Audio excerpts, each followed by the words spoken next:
Folks, Black Star Network is here. Hold no punches! I'm real revolutionary right now. Support this man, Black Media. He makes sure that our stories are told.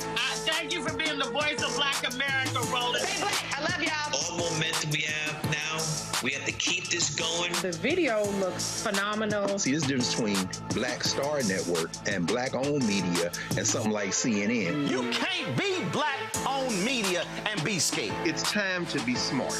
Bring your eyeballs home. You dig?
Folks, today is Monday, June 26, 2026. Coming up on Roland Martin Unfiltered. Sorry, June 22nd, 2026. Coming up on Roland Martin Unfiltered, streaming live on the Black Star Network. I am here in Columbus, Ohio, where I'll be participating in the State of Black America with Congresswoman Joyce Beatty. We'll be carrying that live right here on the Black Star Network. Breaking news, Carmelo Anthony has a new legal team. We'll tell you all of those details of a group of Black Texas lawyers who will be leading his case as it goes to appeal.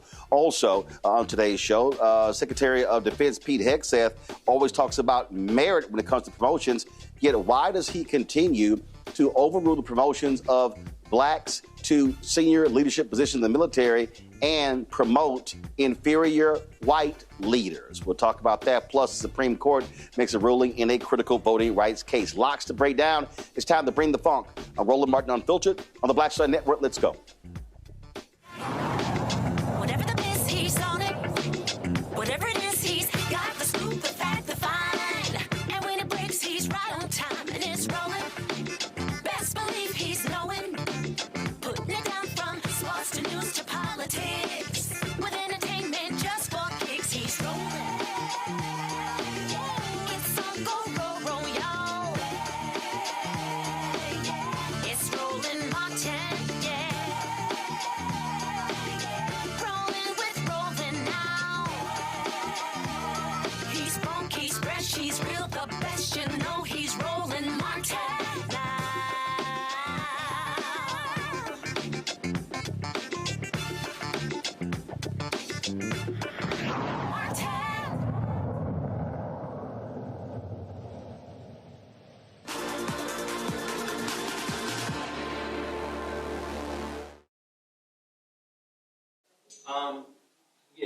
Folks, breaking news out of Texas. There's a new legal team that will be in charge of the appeal for Carmelo Anthony. Of course, he's a 17-year-old black teen who was found guilty of murder in the case of stabbing Austin Metcalf at a track meet last year in Collin County, Texas. He was convicted by a Texas jury, sentenced on the same day to 35 years in prison.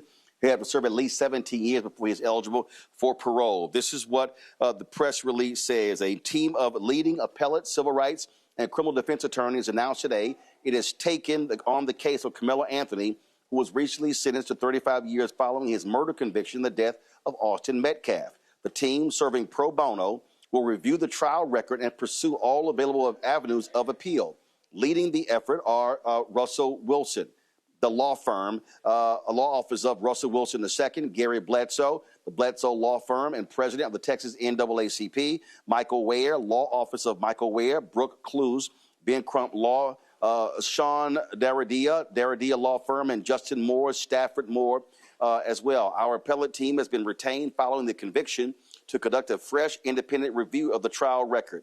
We recognize the profound loss suffered by one young man's family and the uncertainty facing another, and we extend our respect to everyone whose lives have been forever changed by these events. Our responsibility is to determine whether a legal error occurred and to ensure that every issue supported by the record is fully and vigorously presented on appeal.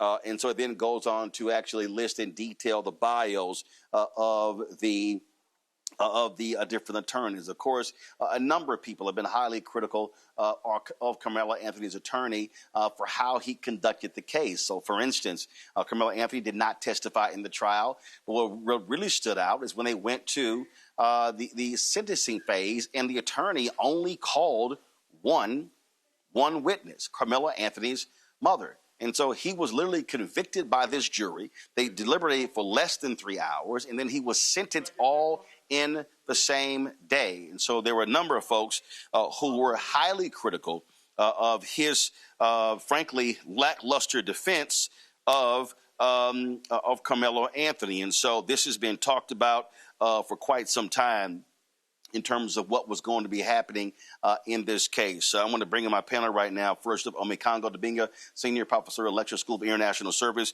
American University. He is also author of Lies About Black People, How to Combat Racism out of D.C.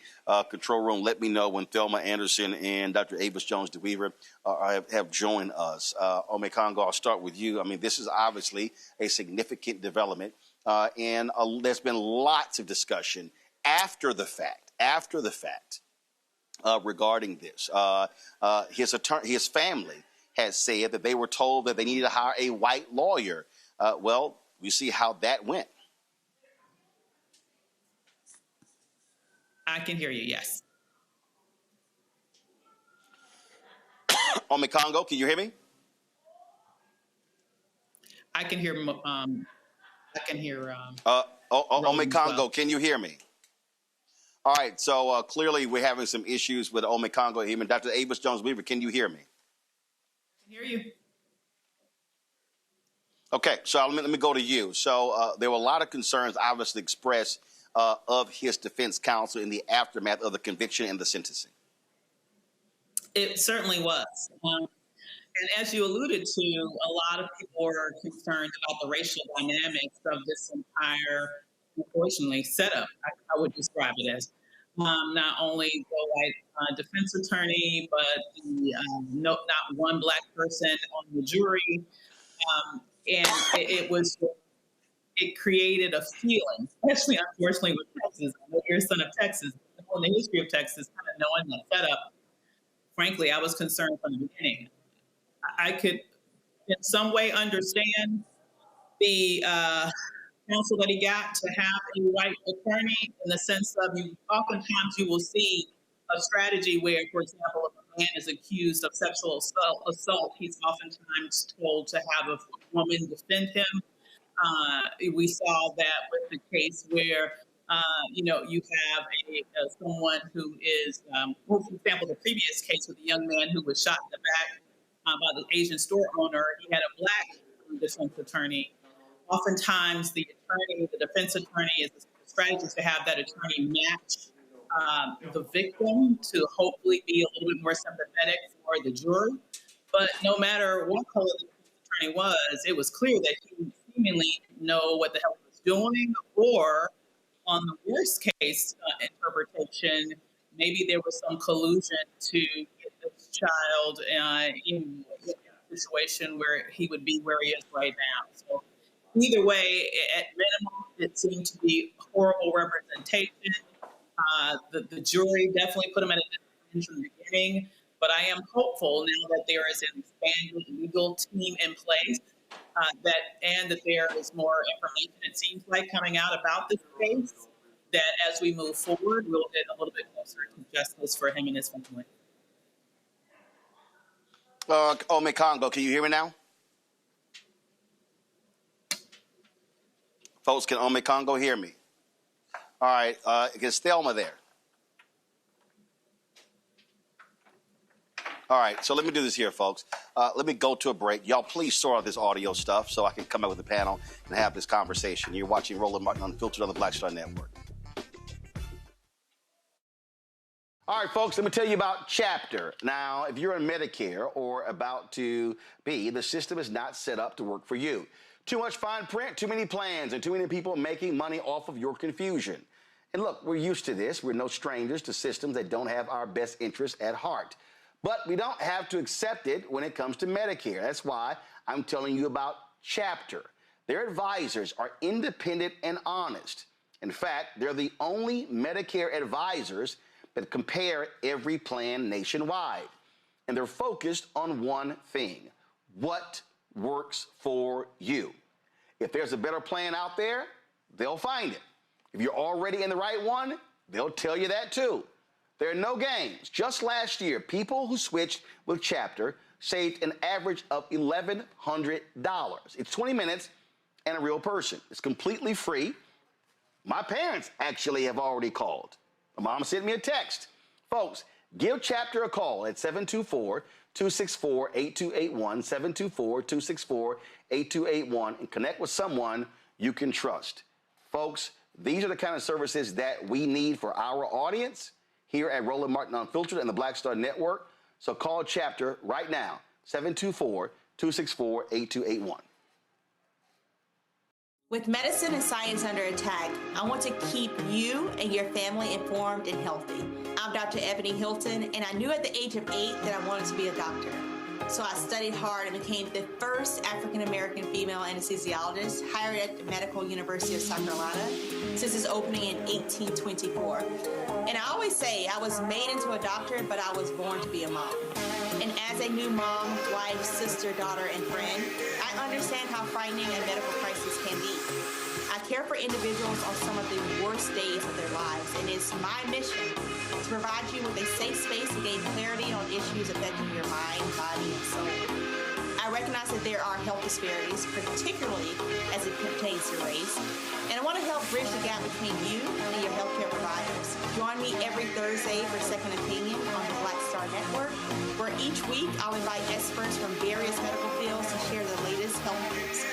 We'll discuss topics such as the vaccine debate, mental and sexual health, medical bias, infertility, menopause, andropause, nutrition, and aging. Together with my medical colleagues, we aim to provide you with a second opinion. Don't miss it, Thursdays only on the Black Star Network.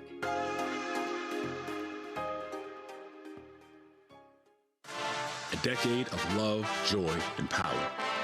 Black Voters Matter is 10 years old, and we are just getting started. This is love with a purpose. This is Black joy in motion. This is unstoppable power. Across campuses, neighborhoods, and back roads. Let's go! We show up not just to vote, but to be seen, to be heard, to belong. We ride together, we organize together. We remind each other that our voices matter, because they always have. Black Voters Matter is about more than ballots. It's about housing and healthcare, clean water and living wages, education, reproductive freedom, and dignity. It's about turning pain into action, turning belief into movement, turning community into power. We don't wait to be invited. We bring the energy. We bring the love. We bring the people. Because when Black communities come together, we don't just survive, we thrive. This is how change happens. This is how history moves. We organize, we build, we win.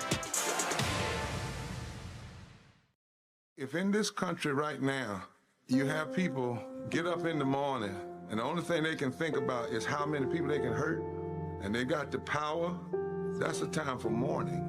For better or worse, what makes America special, it's that legal system that's supposed to protect minorities from the tyranny of the majority. We are at a point of a moral emergency. We must raise a voice of outrage.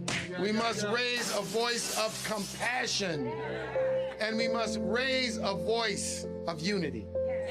We are not in a crisis of party versus party. We are in a crisis of civilization, a human rights crisis, and a crisis of democracy itself. And guess what? You've been chosen to make sure that those that would destroy, those that would hate, don't have the final say, and they don't ultimately win.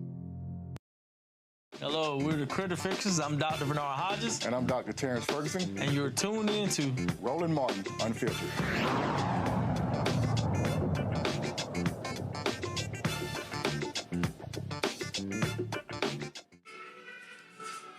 All right, folks, we're having some audio issues with our panels, and we're trying to get them all up to speed, so we'll hopefully have them on soon. Let's talk about what the Supreme Court did today, a huge blow. I told y'all about a case that started out of Arkansas that was going to have serious ramifications when it comes to voting rights. Well, the Supreme Court declined to hear a case challenging a lower court ruling that limits who can enforce key voting rights protections. The decision leaves in place a ruling that prevents voters and civil rights groups from bringing certain voting discrimination lawsuits in Arkansas, Iowa, Minnesota, Missouri, Nebraska, North Dakota, and South Dakota. Instead, those cases will largely have to be brought by the Department of Justice. And we know they absolutely are an anti-black, anti-voting rights Department of Justice.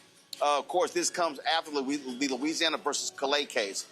Avis, I kept warning people that this was a case that was crucial. People need to understand that means in this jurisdiction, that means that the ACLU, Black Voters Matter, any external group, NAACP, Legal Defense Fund, Lawyers Committee for Civil Rights Under Law, any external group cannot file a voter discrimination lawsuit.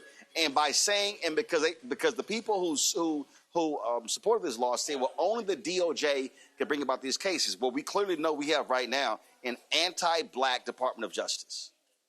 Absolutely. We don't have a Department of Justice. Let's just call a thing. We have a Department of Injustice. That's what we have right now. And so to go along as a match set with the Department of Injustice, we have an unjust Supreme Court. And so here we are in this moment where from every angle, the voting power of Black people are completely being dismantled before our eyes. And what's shocking to me is the degree to which we're not really, but aside from you, Roland, you are definitely giving this specific issue the attention and the focus and the urgency that it deserves. And it once again shows how important this platform is. Because I have to tell you, when you look on mainstream media, when you look on, even on social media, just in terms of the conversations that are going on there, this is an issue that was a blip for a second following Calais, and now it's like it's completely off the charts. And while this is something that is no longer getting all the headlines, it is something that definitely is still a huge deficit for us as Black people, and the attacks just keep coming. This is the latest one.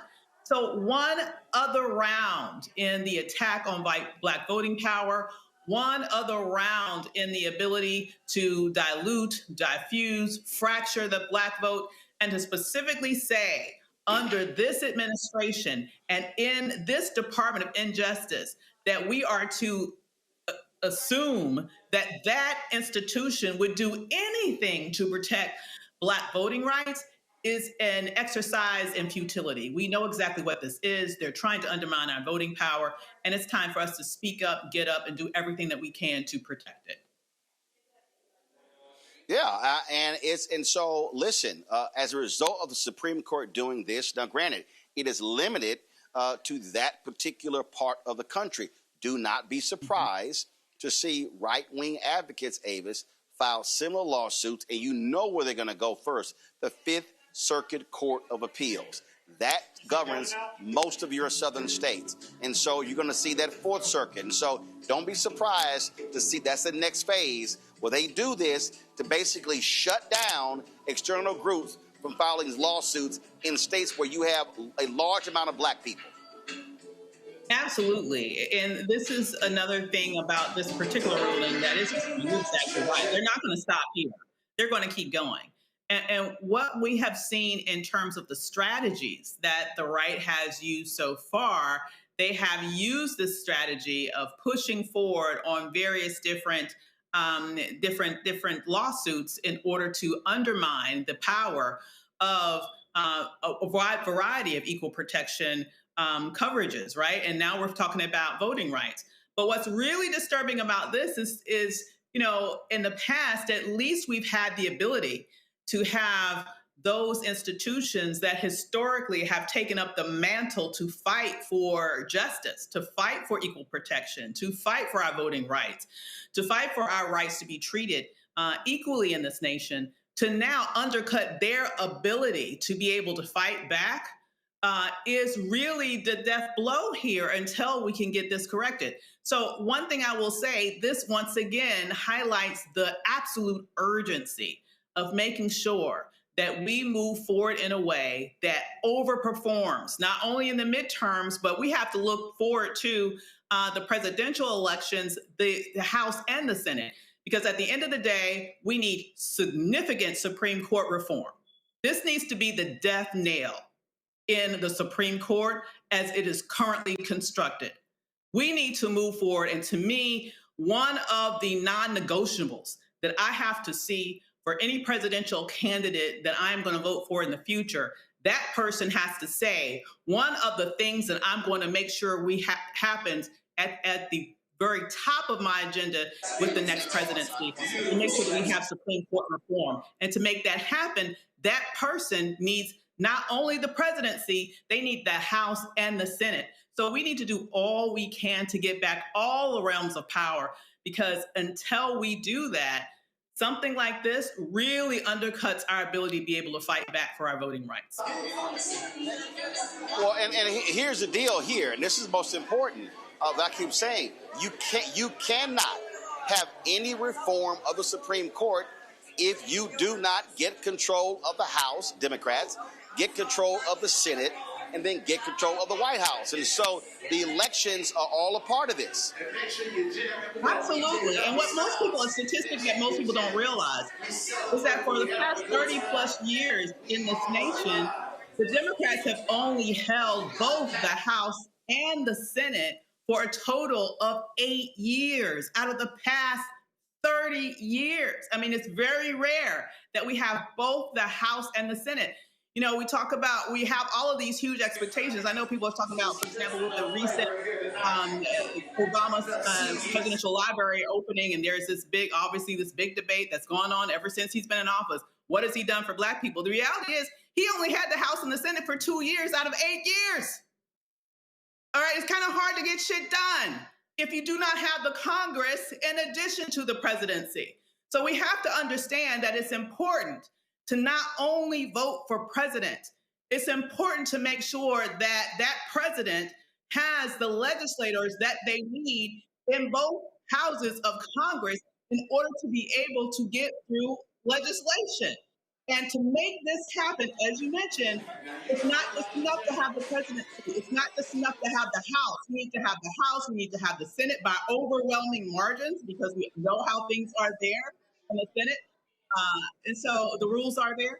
So we need to make sure that we have all of that together to be able to make sure that we can make these huge changes that we need to make in the next couple of years, because unless we do, our voting rights can be gone, essentially, in terms of its full power, at least for another generation. Folks, do we have Ome Congo or Thelma?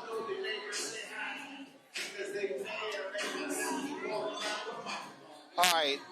Okay. All right. So let me do this here. Let me go to a break.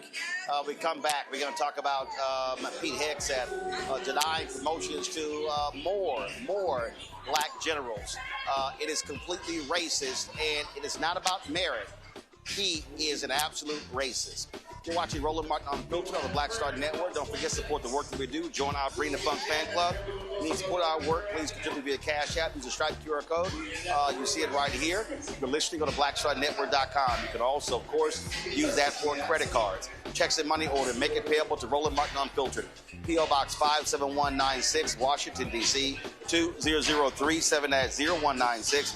PayPal's R Martin Unfiltered, Venmo RM Unfiltered, Zelle, Roland at RolandSMartin.com, Roland at RolandMartinUnfiltered.com. We'll be right back.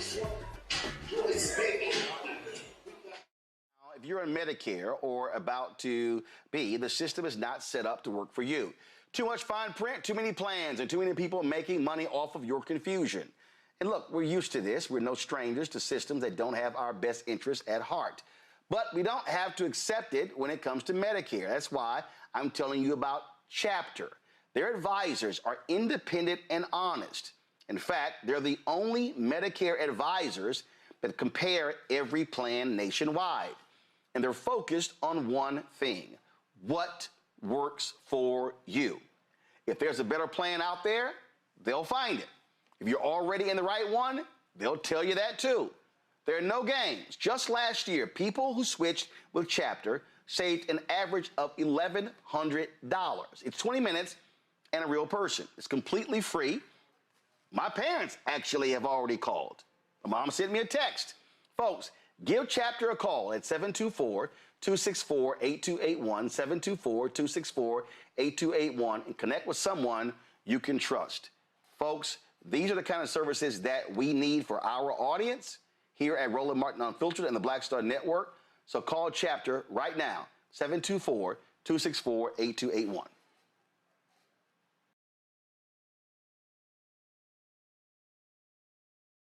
This is Reggie Rock Byford. You're watching Roland Martin, unfiltered, uncut, unplugged, and undamn believable. You hear me?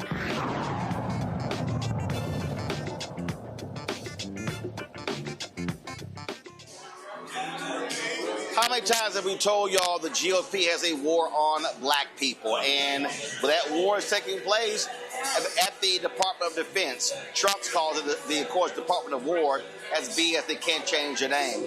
So check out this reporting that was done. So Pete Hegseth, Secretary of Defense, has been, now mind you, remember, this unqualified white man followed an eminently qualified African-American, four-star retired General Lloyd Austin. And so what he's done is the New York Times published a detailed story of the former Fox News host blocking more African Americans. Internal Pentagon studies have said that nearly one-third of black service members reported racial discrimination during the Trump administration. They don't give a damn at all. They don't care at all. And so what he's done is block these promotions. And now remember, he wrote a book complaining about diversity in the military. And what he's done is he specifically targeted soldiers, okay, who supported diversity.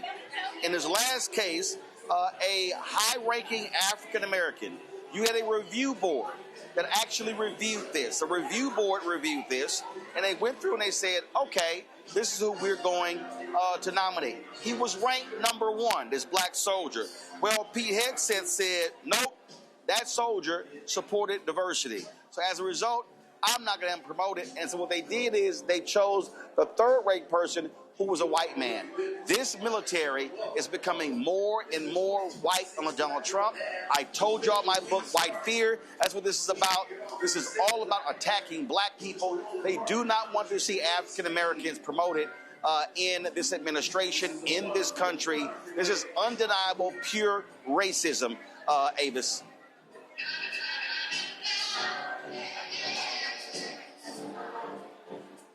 Okay, all right, so we don't have Avis. Okay, so folks, again, I saw this story, and it was unbelievable. It was unbelievable to see this, and we see this going over and over and over again. What happens? What happens with this administration and how they're targeting black people. And so they don't want to see advancement. They want to wipe out. And I'm explaining y'all how this whole thing works, okay? So if you're a 4-star general, okay, you only serve a certain period of time. And so the actions that they are taking are literally destroying. They are destroying the advancement of African Americans and of women. So what they're doing is advancing white men over and over and over again. We keep seeing this, okay? That's what Donald Trump is all about. That's what Pete Hegseth is all about. And this shows you exactly how this administration, how they stand. It is shameful. It is despicable, but it's par for the course of who these folks are and how they operate. And so it just makes no sense whatsoever, and you're going to see it again. And so this is why. Listen, I'm here in Columbus, Ohio, at the Lincoln Theater, and so we're going to be talking about the state of black America, and this is all a part of it. You are seeing the wholesale attack on African Americans. And see, y'all need to understand, this is why I don't have any time. This is why I don't have any energy to spend on gossip and TMZ-related stuff. No, we are seeing Jim Crow 2.0 in our face. And I think enough of us are not responding in the way we should be responding. A lot of us are not as pissed off as we should be pissed off, okay? I can't expend, what Donald Trump is doing with the reflecting pool and the algae, okay, you know what? He's an idiot, okay? Awarding a contract to his friend is corrupt. But these other actions specifically speak to the impact on black people. So we're talking about voting rights. We're talking about what's happening in the military. We're talking about denying of grants. I can go on and on and on. This is what we're seeing. It's happening before our very eyes. And again, a lot of us are just sort of just like moving along and not necessarily thinking it's that big of a deal. But the reality, it is that big of a deal. And I'm telling you, you're going to see more of this. If we do not vote in massive numbers come November, and Republicans still control the House, they still control the Senate, you can't do anything about the White House. Then guess what? it's going to get worse. It's going to get worse. You're going to see more of this over and over and over again. We're talking about absolute. Do me a favor. Could you tell them bring that music down some? Okay. So that's what, folks. I'm telling you, that's what's going on. What we are seeing right now is a complete attack on everything black. They have looked at our progress over the last 60 years. They've looked at our progress since we talked about from the civil rights movement, and they are going after it all. They are attacking it all. And if we don't respond the way we should respond, we're going to see more gains lost. And that means that our children and our children's children are going to be living in America that is whiter, that it has less power than this generation. That simply cannot continue. It simply cannot. All right, folks, going to a break. We come back. People Bryson was laid to rest today, and we'll show you some of that next on Roland Martin Unfiltered on the Black Star Network. All right, folks, let me tell you about Chapter. Now, if you're on Medicare or about to be, the system is not set up to work for you. Too much fine print, too many plans, and too many people making money off of your confusion. And look, we're used to this. We're no strangers to systems that don't have our best interests at heart. But we don't have to accept it when it comes to Medicare. That's why I'm telling you about Chapter. Their advisors are independent and honest. In fact, they're the only Medicare advisors that compare every plan nationwide. And they're focused on one thing: what works for you. If there's a better plan out there, they'll find it. If you're already in the right one, they'll tell you that too. There are no games. Just last year, people who switched with Chapter saved an average of $1,100. It's 20 minutes and a real person. It's completely free. My parents actually have already called. My mom sent me a text. Folks, give Chapter a call at 724-264-8281, 724-264-8281, and connect with someone you can trust. Folks, these are the kind of services that we need for our audience here at Roland Martin Unfiltered and the Black Star Network. So call Chapter right now, 724-264-8281. With medicine and science under attack, I want to keep you and your family informed and healthy. I'm Dr. Ebony Hilton, and I knew at the age of 8 that I wanted to be a doctor. So I studied hard and became the first African-American female anesthesiologist hired at the Medical University of South Carolina since its opening in 1824. And I always say I was made into a doctor, but I was born to be a mom. And as a new mom, wife, sister, daughter, and friend, I understand how frightening a medical crisis can be. I care for individuals on some of the worst days of their lives, and it's my mission to provide you with a safe space to gain clarity on issues affecting your mind, body, and soul. I recognize that there are health disparities, particularly as it pertains to race, and I want to help bridge the gap between you and your healthcare providers. Join me every Thursday for Second Opinion on the Black Star Network, where each week I'll invite experts from various medical fields to share the latest health news. We'll discuss topics such as the vaccine debate, mental and sexual health, medical bias, infertility, menopause, andropause, nutrition, and aging. Together with my medical colleagues, we aim to provide you with a second opinion. Don't miss it, Thursdays only on the Black Star Network.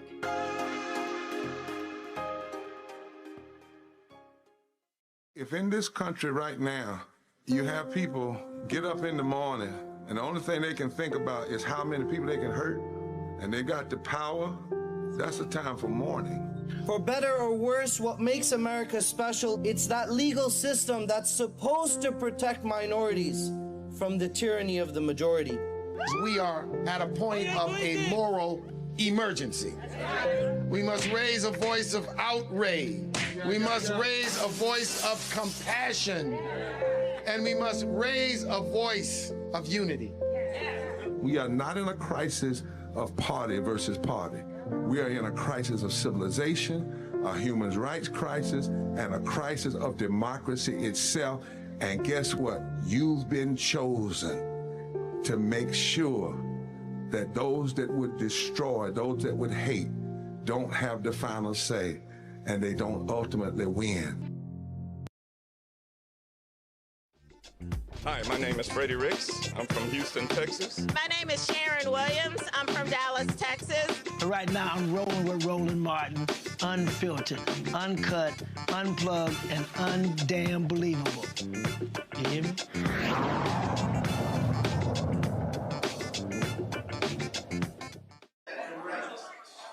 All right, folks, time for Black Star Network headlines with Brittany Noble. With just one day before Maryland's primaries, a candidate running for Maryland's House of Delegates is caught in a firestorm over the fact that he spent years performing in blackface. Republican Bobby Al Jolson Berger is facing scrutiny over his decades-long career performing in blackface. The 78-year-old is one of 5 Republicans running for a seat representing an area east of Baltimore. Berger said he's proud of his performances. More than 1,000 blackface shows impersonating Al Jolson, an entertainer who performed in blackface in the 1930s.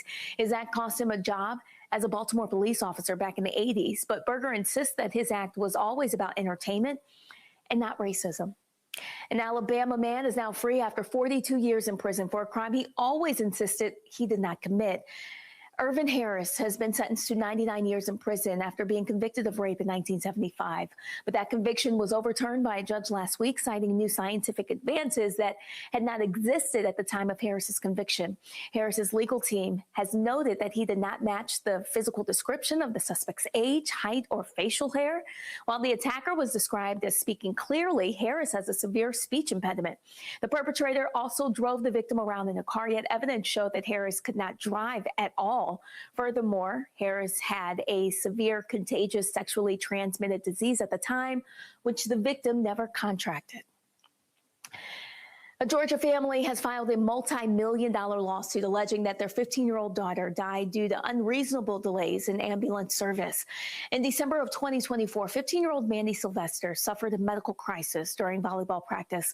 The lawsuit alleges that despite a 911 call requesting an ambulance, none was available to respond. The first request was made at approximately 6:09 p.m. The family's attorneys alleged that they were not informed of that shortage until a second 911 call, which was placed more than 20 minutes later. Ultimately, Sylvester's mother was forced to drive her daughter to the hospital herself, while the teen experienced seizures and other medical complications.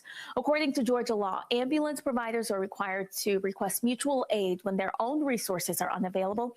Attorney Ben Crump said the lawsuit is seeking accountability and justice for Mandy. A Pennsylvania medical school is facing a federal civil rights complaint over allegations that several scholarship programs discriminate against based on race. Thomas Jefferson University and its Sidney Kimmel Medical College are accused of operating 5 scholarship programs that unlawfully discriminate based on race, including one awarded to specifically for Black male students, and then another that is set up to be given to transgender or gender nonconforming people of color. The complaint is the latest action from the Trump administration as it aggressive targets so-called DEI programming. And the man responsible for putting singers Whitney Houston, Aretha Franklin, and Alicia Keys on the map has died. Music mogul Clive Davis spent 6 decades at the highest levels of the music business, working with Jennifer Hudson, Earth, Wind & Fire, Dionne Warwick, and a star-studded list of artists. He most recently was Chief Creative Officer of Sony Music Entertainment and was a former head at labels such as Columbia, Arista Records, and J Record. Davis had recently been hospitalized with an upper respiratory infection, and his family announced today that he died at his home in New York City. He was 94 years old. Former Olympic golfer David Hearn is facing criminal charges after taking fragments of paint that surfaced in the Lincoln Memorial reflecting pool. The incident comes amid controversy over the pool's $13 million renovation, part of President Trump's efforts to improve the appearance. Despite the upgrades, algae blooms spread rapidly, and this week, large strips of chunks of blue paint began appearing on the surface of the water. Well, Hearn says he was detained for 5 hours without being allowed a phone call after being arrested on Friday. Hearn's next court appearance is scheduled for July 9th, and he says that he hopes all charges will be dismissed. Hearn also says he's received death threats and believes that he is being made a political example because of the attention surrounding the reflecting pool controversy. Scoot over just a little bit. All right, folks, be sure to catch the Breakdown Brittany Noble every day, noon Eastern, right here on the Black Star Network. Again, Breakdown Brittany Noble, noon Eastern on the Black Star Network. Folks, today in Atlanta, the great Peabo Bryson was laid to rest. He died a couple weeks ago at the age of 75 after suffering a devastating stroke. Many of his supporters and fans and colleagues met today in Atlanta for his homegoing service. We streamed that on the Black Star Network. If you missed it, go to our YouTube channel. You can also go to, actually, we're going to be streaming it after today's show. And so one of the folks who, longtime partner of his, Regina Bell, the great collaborator, they performed together. BB Winans, Ruben Studdard brought the folks to tears with this singing as well. Here is some of today's homegoing service.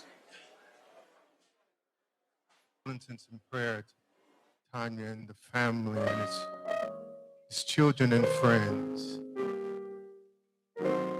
It was an honor to stand on stage with people. One of the things I loved about him is because he knew he was talented and he knew he could out-sing anybody. And I'm here just to remind the family, and to remind all of us that God is faithful, and he will prove himself faithful to the end.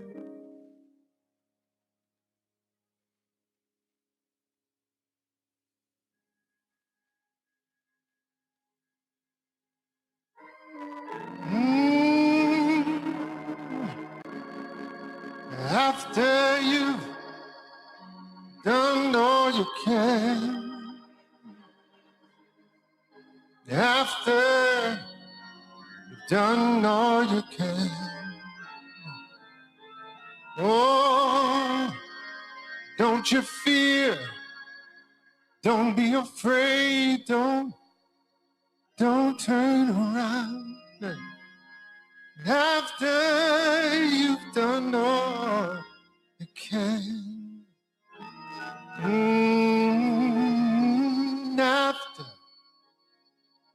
after you've done all you can, on God's word you stand.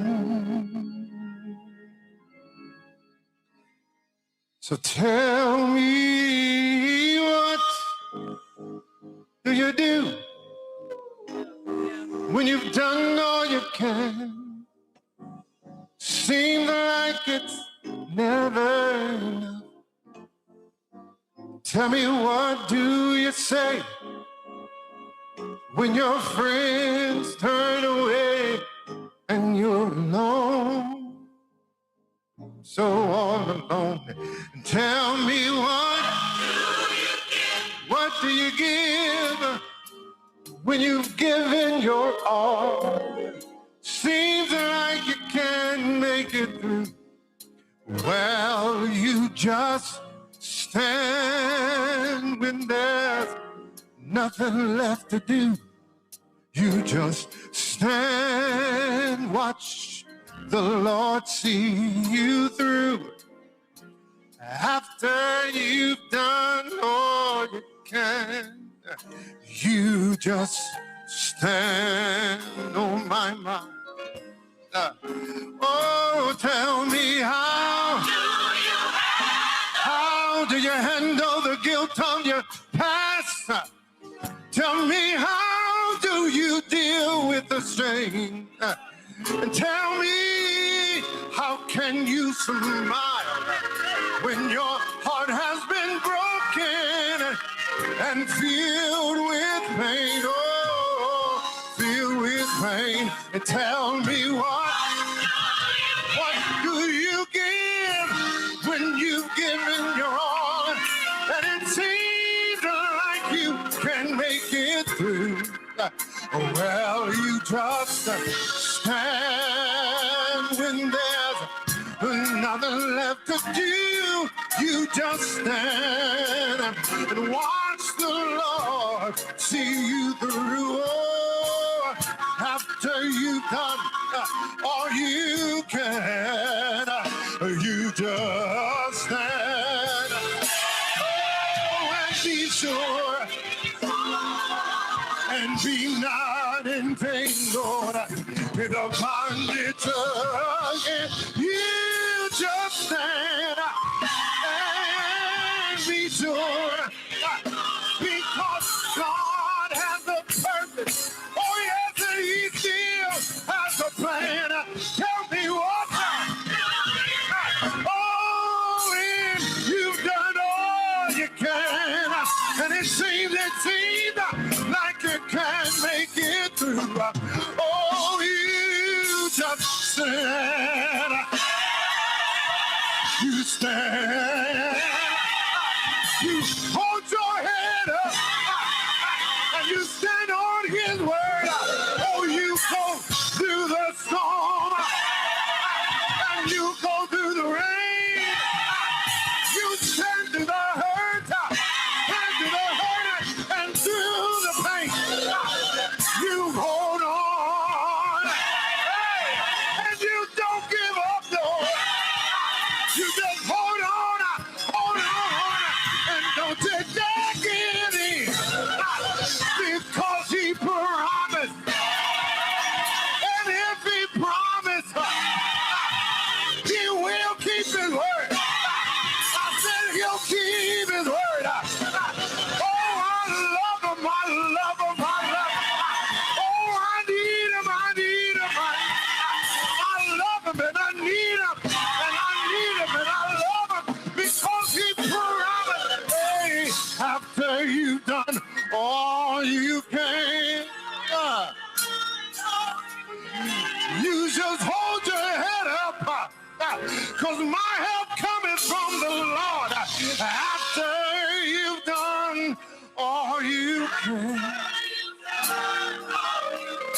lean not to your own understanding, but lean on His promise. Oh, after you've done all you can, you just square your shoulders and know He's gonna come through. Oh, after you've done all you can, you just stand. Don't give up. You stand. Don't give in. You stand and wait on Him. Wait on Him. Oh, you just stand. Oh, hallelujah. Hallelujah. Hey, glory, glory, glory.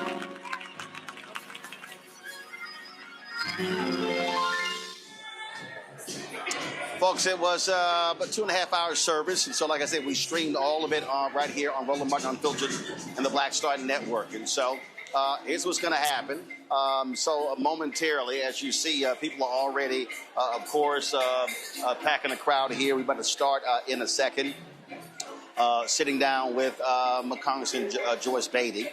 And so this is Black Daughter and Father Week here in Columbus. And so this event kicks it off. So we're going to be just have our discussion of the state of Black America. And so we're going to stream that live right here, Roland Martin Unfiltered. And so then after that is over, then we will have the restream of the funeral service of Peebo Bryson. Also, let me say, of course, as we know, Peebo Bryson passed away due to a stroke. Yesterday, I happened to be in Baltimore. I'll share some of the video tomorrow. I was in Baltimore yesterday. I stopped by AFRAM, which is, of course, the music festival at Druid Hill Park in Baltimore. And the closer last night was Uncle Charlie Wilson. It was the first time he had performed in 9 months. Charlie Wilson suffered several strokes, as many as 5 strokes. And he almost died. Before the show, he and I had an opportunity to talk and chat and talk about what he went through. He did an interview with Big Boy. It's available on YouTube, I believe, where he talked about his health struggles and what he was dealing with. And he had to learn how to walk again.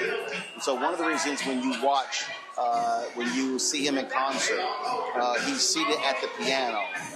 Normally Uncle Charlie is dancing, he's moving, he's up. But because he is still impacted, by those strokes. It limits him, but his voice is still as powerful as ever. And so what we need to understand is that this should be a clarion call for men, but especially for black men, but also black women. First of all, listen, men and women suffer strokes, but too often men are not paying attention to those health signs. Charlie Wilson talked about how he really didn't understand what was going on. It was his wife who noticed all the changes. And she said, no, something is wrong. And that's how he then went and got some help. And so we need to make sure that all these brothers and sisters, that we are watching those signs, high levels of stress, hypertension, diabetes, blood pressure. All of those things impact the body when it comes to stroke. And it's not a question of being, look, People Bryson was 75. Uncle Charlie Wilson is in his 70s as well. But do understand, a number of years ago, a colleague of mine at Robert Freelove, there was a colleague of mine at the Houston Defender. He was a staff writer there. He died of a stroke at the age of 39. And so we have to recognize how serious strokes are and how we are impacted. And I dare say in the past few weeks, I've known of several individuals who have suffered from strokes, who have been impacted. It's completely changed their life. Some survive, but again, parts of their body paralyzed, and who died. I recently had an uncle, 81 years old, who passed away, suffered a stroke. And so, listen, it is a huge issue, and so we cannot advocate more for our brothers and sisters, but especially our brothers, to go to the hospital, to get checked out. Make sure that you're getting your colon checked. Make sure you're getting your annual checkup. All those things are important. It is critically important. So these things are preventable, but we have to also be extremely vigilant and diligent when it comes to our health. It's not just about weight loss. It's also, listen, there are people who are in peak condition. In fact, there was a journalist, it was a longtime editor, passed away of a heart attack, age 63. Folks in their 50s. And so I need us to understand that health is wealth. And again, here you had two prominent singers. And in fact, before I came here, I was looking at a clip of Luther Vandross. And remember, Luther Vandross suffered a massive stroke. And so three major voices, People Bryson, Luther Vandross, Charlie Wilson, two of them have passed away. And Luther had his stroke. He died 2 years later. People had his stroke. And then it was a couple of days later when he was gone as well. And so certainly condolences go out to People Bryson's family. And I really hope that we use this opportunity to double-check our health. Folks, we're about to start this program here in Columbus. It's the State of Black America. I've done this, I think, 3 times previously. I'm going to be on stage with Congresswoman Joyce Beatty. It's a conversation you don't want to miss because we'll talk further about what we are dealing with in this country. Ohio, critical U.S. Senate race in this state. Critical governor's race in this state. And you've got MAGA folks who are running in both positions. And so we need to recognize what's going on. So let's do this right here, of course. We're going to go to a break. And then when we come back, we'll be live from the Lincoln Theater here in Columbus, Ohio, for the State of Black America conversation with myself and Congresswoman Joyce Beatty. We had some maybe technical issues. I hate the fact that we could not get our panel in full. So let me thank Ome Congo, Thelma Anderson, as well as Dr. Avis Jones-DeWeaver for joining us as well.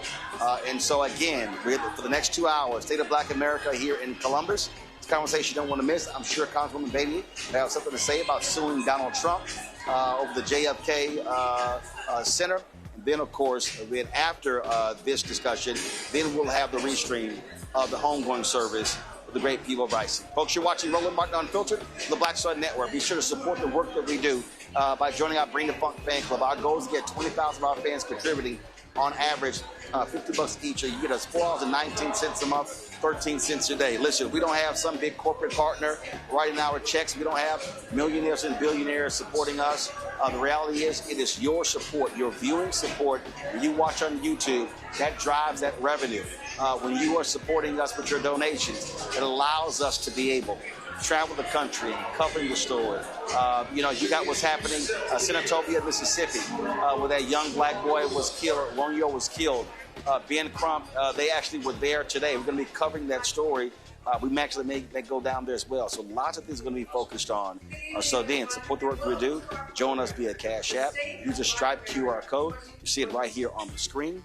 Of course, that's also for credit cards as well. Checks and money order. Make it payable to Roland Martin Unfiltered, P.O. Box 57196, Washington, D.C. 20037-0196. PayPal's R Martin Unfiltered, Venmo RM Unfiltered, Zelle, Roland at RolandSMartin.com, Roland at RolandMartinUnfiltered.com. When we come right back, we'll be live here at the Lincoln Theater in Columbus for State of Black America. Back in a moment. Work to engage, educate, and... All right, folks, let me tell you about Chapter. Now, if you're on Medicare or about to be, the system is not set up to work for you. Too much fine print, too many plans, and too many people making money off of your confusion. And look, we're used to this. We're no strangers to systems that don't have our best interests at heart. But we don't have to accept it when it comes to Medicare. That's why I'm telling you about Chapter. Their advisors are independent and honest. In fact, they're the only Medicare advisors that compare every plan nationwide. And they're focused on one thing: what works for you. If there's a better plan out there, they'll find it. If you're already in the right one, they'll tell you that too. There are no games. Just last year, people who switched with Chapter saved an average of $1,100. It's 20 minutes and a real person. It's completely free. My parents actually have already called. My mom sent me a text. Folks, give Chapter a call at 724-264-8281, 724-264-8281, and connect with someone you can trust. Folks, these are the kind of services that we need for our audience here at Roland Martin Unfiltered and the Black Star Network. So call Chapter right now, 724-264-8281. With medicine and science under attack, I want to keep you and your family informed and healthy. I'm Dr. Ebony Hilton, and I knew at the age of 8 that I wanted to be a doctor. So I studied hard and became the first African-American female anesthesiologist hired at the Medical University of South Carolina since its opening in 1824. And I always say I was made into a doctor, but I was born to be a mom. And as a new mom, wife, sister, daughter, and friend, I understand how frightening a medical crisis can be. I care for individuals on some of the worst days of their lives, and it's my mission to provide you with a safe space to gain clarity on issues affecting your mind, body, and soul. I recognize that there are health disparities, particularly as it pertains to race, and I want to help bridge the gap between you and your healthcare providers. Join me every Thursday for Second Opinion on the Black Star Network, where each week I'll invite experts from various medical fields to share the latest health news. We'll discuss topics such as the vaccine debate, mental and sexual health, medical bias, infertility, menopause, andropause, nutrition, and aging. Together with my medical colleagues, we aim to provide you with a second opinion. Don't miss it, Thursdays only on the Black Star Network.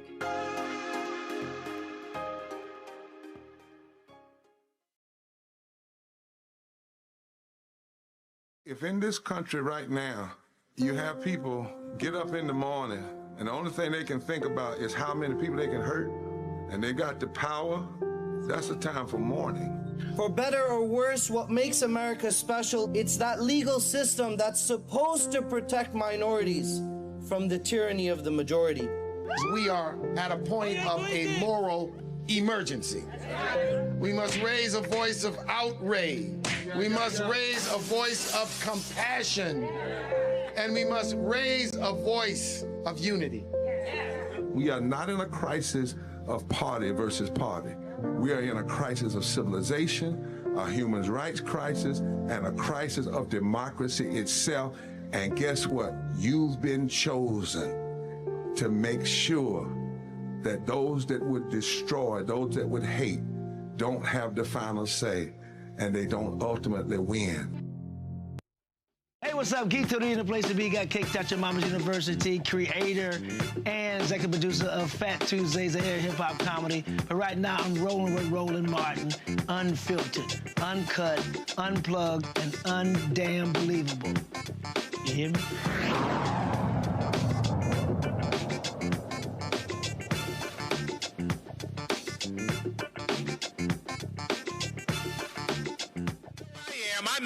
I know, all right? Let's flip it. OH! Thank you for your help. I appreciate that. Congresswoman Beatty setting me up for success. All right. So listen, y'all, I want to take the opportunity to share a couple of things before we actually get deep into the agenda, which is going to be powerful and amazing. But I have some housekeeping things that I need to address, including make sure that your phones are off, because I just heard one before it came out. And, yep, calling y'all out. And then the other part is I'm going to share some history and some background that I think is important to kind of set the tone for tonight. And so I'm going to start with who am I, right? So for those that don't know, my name is Kevin Lloyd. I am the founder of ColumbusBlack.com and the co-founder of MILE, which stands for Make Your Life Entertaining. And ColumbusBlack.com has been around for 20 years. We've been a vehicle to provide information to our community and help support to get the word out and connect people to commerce and culture and be a part of events like this. And that's very important for our community, and we want to continue to do that and have another 20 years. The other side is MILE. MILE stands for Make Your Life Entertaining. And it's an event technology platform. So all of you that registered for tonight's event, you didn't do it through Eventbrite. You didn't do it through Ticketmaster. You did it through a black-owned platform that was founded in Columbus, Ohio, right? And that's pretty amazing because of the fact that we talk about how we should work together, how we support each other, and that's exactly what we're doing right here in our city. And so really proud of that. My wife Sherry will be here in a little bit, but she was the visionary behind MILE, and it's definitely expanded over the last 12 years to a point that we actually do things outside of Columbus, right? And so we had the honor of having MILE as a platform utilized for the World Cup, as well as for the Super Bowl. And there's a lot of cool things we do, but it's nothing more important than when we come home right here to Central Ohio and we're utilized by organizations like the Ohio Black Expo. When Sherry and Bush Hamilton come together and say, hey, we want to use a black-owned platform because we want to represent our businesses all throughout, and now they utilize us, and they've done that for the last couple of years. When we work with NPHC Columbus, and I happen to be a proud member of Kappa Alpha Psi Fraternity Incorporated, yo to the Noops, yo. And I got to get it out there now because when Roland gets on stage, y'all already know it's going to be alpha, alpha, alpha, right? Y'all already know. So I got to do what I got to do now, and we know the Deltas are going to go crazy when Congresswoman Beatty comes up, so I got to get my shout out. And so I share that because locally, though, the support is so important. Like, people don't understand how important it is to get support at home right here. And so we really appreciate those opportunities. There's another company, is East Chop Capital, owned by Carrington Carter. And they are an real estate investment company. They use us for their investment meetings that take place around the country, including Martha's Vineyard this upcoming August. And last but not least, Jewel Woods. And I'm going to get into how we even got here. But Jewel Woods has been a major advocate for both ColumbusBlack.com and for MILE. And this is the epitome of how we can work together. Like, this shows you. And so, ironically, my youngest daughter, Madison, and his daughter, Aquia, were friends, and that's how Jewel and I met. One thing led to another, and as we talked about how we had a mutual interest in supporting the black community, pulling our community together, working together, and helping to elevate, not just here in Central Ohio, but abroad, we realized we should work together on certain things. And with his vision behind the State of Black America and Black Girl Dad Week, it has been an amazing experience. I will tell you, even though tonight will be powerful, I've been tied to hundreds, if not thousands of events throughout my time. And I would say the best event I've ever been to in my life is the Black Father-Daughter Dance. It is the most beautiful, beautiful experience for those young ladies and their fathers in that environment. And this is Jewel's vision and what he's doing. So I'm excited to be a part of it. So let's talk about Jewel just for one moment, because I felt like we needed to connect the dots.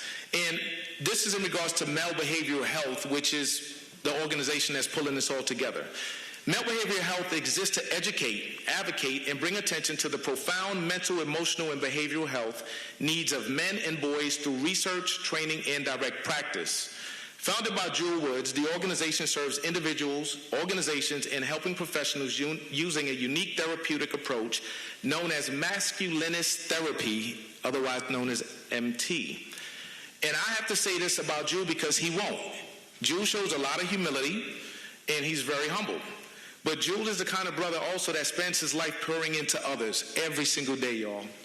But what I'll tell you is if you know a young black male, a grown black man, or if it happens to be you yourself and life has become overwhelming, especially from a mental health perspective, I encourage you to reach out to him. We understand the plight of what we're dealing with, not just now, but historically. And it's a lot. And we need help. And there's nothing wrong with saying we need help. And we have an amazing brother that does it every single day. So let's not try to go through it alone. Let's leverage the help that we have, and we have the professional expertise to do that. Now, there's a few things I want to share about how we got here with the State of Black America 3. Last year, we had, obviously, the State of Black America 2. We want to give a shout out to those that were involved last year because it takes a lot of leadership. And what we did differently last year is we engaged our faith-based leaders from around Central Ohio, and that was led by Bishop Timothy J. Clark, Reverend Joseph Stanley Jr., Pastor Mike Young, and Pastor Derek Holmes. We also had some representation from the Ohio Black Legislative Caucus Foundation with President Shayla L. Davis, and we had Representative Dontavius Geralds, who's always out and involved in the community, and then we had Michael D. Cole. Those were the leaders that really helped us have a monumental and impactful conversation last year, and now we're going to have that happen all over again for year 3. Something that's important before we go on is you'll notice, if you didn't earlier on the screen, there was a little QR code down in the corner, and it was bubbling around a little bit. You also may have received a handout when you came in that has a QR code on it. And that QR code is set up, and it's set up for the support through donations for the Black Star Network and Roland Martin. We believe that black-owned media is very imperative to us in our community, and we need to be able to have a voice on our behalf. So if your mind, your heart, your spirit, and definitely your pockets feel at some point that you want to contribute, you can scan the QR code and you can donate. Now, what I learned from Roland last year, besides a lot of really powerful information, was that everybody does not know how to use a QR code. And he said, no, show them how to do it and start from the beginning. And I said, no, they know how to do it. He said, no, show them how to do it. So very quickly and easily, y'all, I'm going to just walk through the steps. I won't show you. But if you pull out your phone, right, go to your camera. When you go to your camera, you're going to be able to see the QR code on the screen. Don't take a picture of it, all right, unless you want it for later. So what you do is you wait, and then the link is going to pop up. When you see the little bubble with the link, you tap the link, it'll take you to the page, and you can make the donation, all right? And so that's how we use the QR codes, right? So you'll have that a couple of different times throughout the show tonight or the event tonight, and so that's how we'll use that, all right? Now, I am literally about to wrap up right here, y'all, and that means that somebody else is about to take the stage. And so I want to make sure I give the proper introduction. I told you about male behavioral health, but I didn't tell you everything about Jewel besides him being a really great brother. Jewel Woods is the founder and clinical director of Male Behavioral Health in the Center for Men and Boys. He is a licensed independent social worker with supervision designation and brings over 20 years of advocacy experience working with and on behalf of diverse individuals and communities. Jewel holds a Master of Arts in Sociology and a Master's degree in Social Work. He currently serves as an adjunct faculty member at the University of Michigan School of Social Work. We're going to give him some grace, y'all. State up north, yep, we're going to give him some grace. And that's where he teaches graduate level courses. Now keep in mind, this brother's on the road. He's here, he's all over the state, and he goes up there, won't name the state, comes back down here to home. He's very busy, y'all. A former Ford Foundation New Voices Fellow, Jewel was also selected for the University of Chicago Minority Scholar Program and was a participant in the Fragile Family Study Training Workshop at Columbia University. As a seasoned therapist and respected speaker, Jewel has presented at the United Nations and delivered talks at colleges and universities across the United States and internationally. He is an author and gender analyst whose perspectives on men and boys in American society have been featured on national television, radio programs, and news outlets. His writings appear in both academic and popular media, including Psychology Today, Miss Magazine, Essence, Ebony, The Huffington Post, The Dallas Morning News, The Cleveland Plain Dealer, and The Philadelphia Inquirer. Ladies and gentlemen, please help me welcome the founder of Male Behavioral Health, Inc., my friend and brother, Drew Woods. You don't know how much I dislike that, honestly. No, seriously. So much of what I do actually is to be silent behind.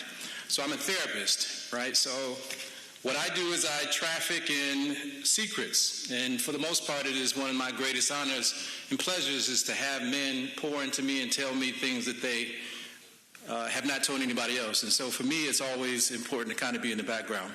With that being said, though, this does provide an opportunity for me to, at least foreground a question, which is, why are we here? For some of you, you might be here because you like to be around black excellence. For some of you, you might be here because you say that even though I don't know the answers to the question, I am absolutely committed to being a part of the solution. Some of you might just be here to see Roland and Congresswoman Joyce Beatty, which is cool. But let me just tell you why I'm here. I am here because several years ago, as Kevin mentioned, it became really important for me to kind of figure out a way to highlight what black men do every day that oftentimes just does not get the sort of attention it needs, which is to show up and show out for their families and their communities. And the reality is that we can't face half the things that we're going to be talking about tonight if our communities, and particularly our families, are not strong. And so it was really important for me to kind of create this week that we now know as Black Girl Dad Week. So I want to say two things, and then I want to invite up some of our community partners, because it's really important for you to know that this is a week, right? It's not just about a dance, and it's not even just about State of Black America. It's about the week-long series of events designed to actually do some good community mental health.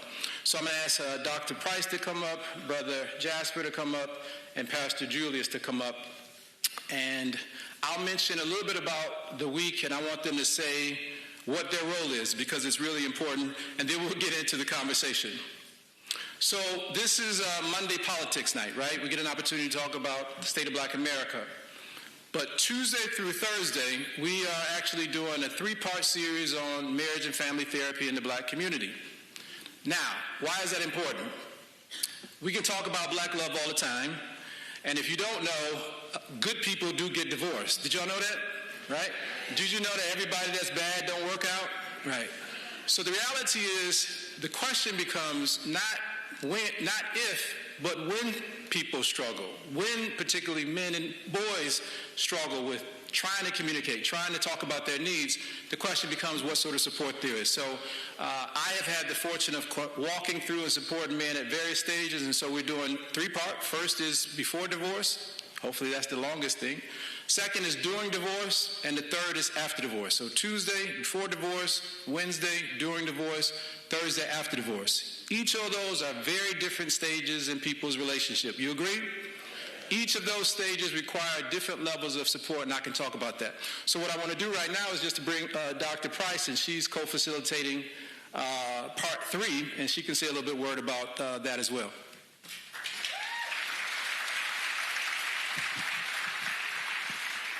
Not really tall enough for this podium. I am Dr. Angela Price. I am the owner and founder of Price's Right Counseling and Consultation.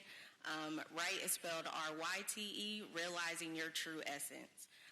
And that is ideally what comes after divorce. It is a major shift, a major transition, and you're going through the process of grieving and also likely having to take care of little people or big people, depending what phase of life that you're in. So you're trying to navigate all of these things at once, and it's okay to need support, and it's okay to ask for help. So Thursday, I'm going to be talking, but I'm really hoping it's going to be a conversation of how we can support each other, whether it's through family, friends, religion, how we can support each other, and how we can start to have those conversations so that people don't have to go through it in a silo.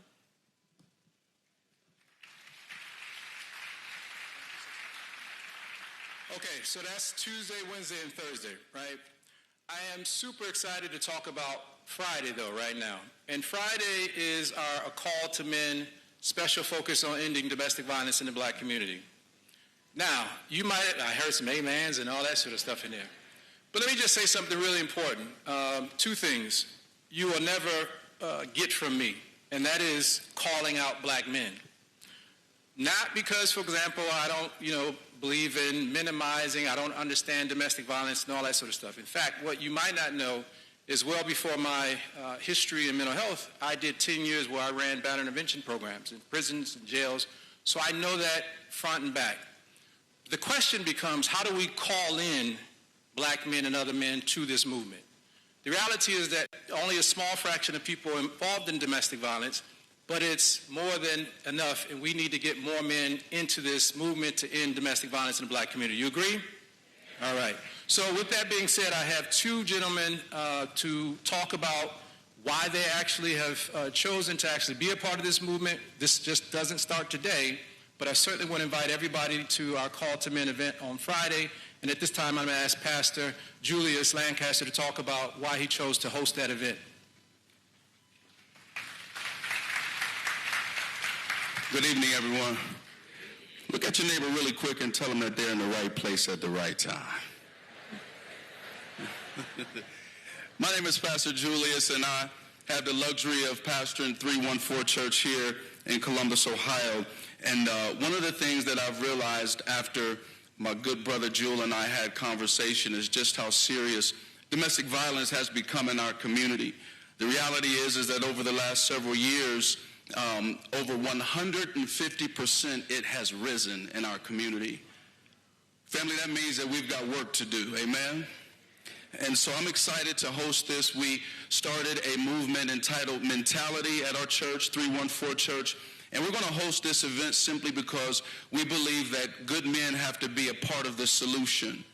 We have to make sure that we're protecting the women. We have to make sure that we realize not only can we quote statistics, but the reality is that those statistics are our mothers. Those statistics are our sisters. Those statistics are our daughters.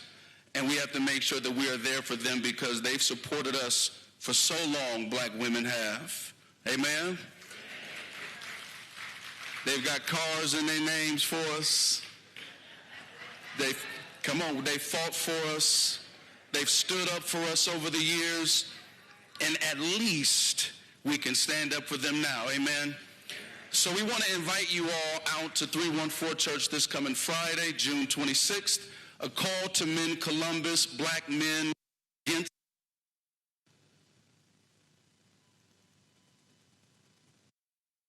I can't wait for you to be a part of this conversation, amen. Okay, and I'm super, super excited about this because this is evidence of the work already. Roland has always challenged us and in some ways kind of cracked jokes when we've had this event, when he looked out in the audience and he saw all these beautiful old folks, right? And his question was, where's the young people? So clearly part of what we have to do moving forward in every aspect is to actually get more young men involved. And so I'm excited to actually, if y'all don't see all those beautiful young men over there, that's from the Ubuntu Leadership Institute.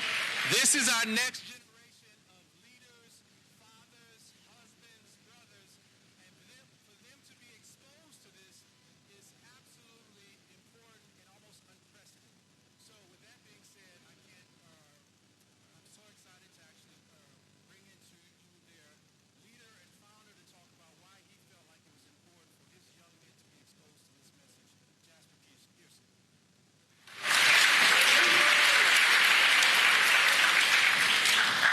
Great day, family. How's everybody doing today? Awesome. Y'all looking great. It was really interesting. When Joel said old folks, everybody looked to their right and looked to their left, trying to figure out who he was talking about, right? But no, super excited about being in this space. We don't take for granted the moments and the opportunities that we get to get our young people in front of those who have trailblazed and continue to figure out how to solve the solutions and the problems and the issues that are going on in our community. We have an amazing group, as Brother Jewel mentioned, in the back there, and from all different types of backgrounds, connected to all different types of experiences, carrying a whole bunch of trauma, but coming together in Ubuntu Leadership Institute to be able to unfold that, to deal with that, to see themselves as the solution. And so we're excited about being in this space because, as Brother Jewel said, they'll be fathers. They'll be husbands of your daughters. There'll be men in the community who will lead our community. So it's yes, you can clap for that, yes. And so I'm extremely proud and grateful to be a part of this work that we're doing. We're currently at Ohio State University running Ubuntu Leadership Institute, exposing them to college and career pathways. We're leveraging esports and cybersecurity and artificial intelligence and all the things that a lot of times they don't get in our school buildings, to expose them to the opportunities to see themselves as the leaders that they are. And so as we talk about domestic violence and we talk about the things that happen in our communities that find our way to really put us in a situation where we need healing, we have to start with our young people. We have to focus on them, and we have to make sure that it is a priority. And so we're bringing these amazing, beautiful black young men into the space to have conversation, to see other male leaders in the space, to see fathers and husbands and leaders in the space doing this work. So we're thankful and we're grateful. God bless you, and peace.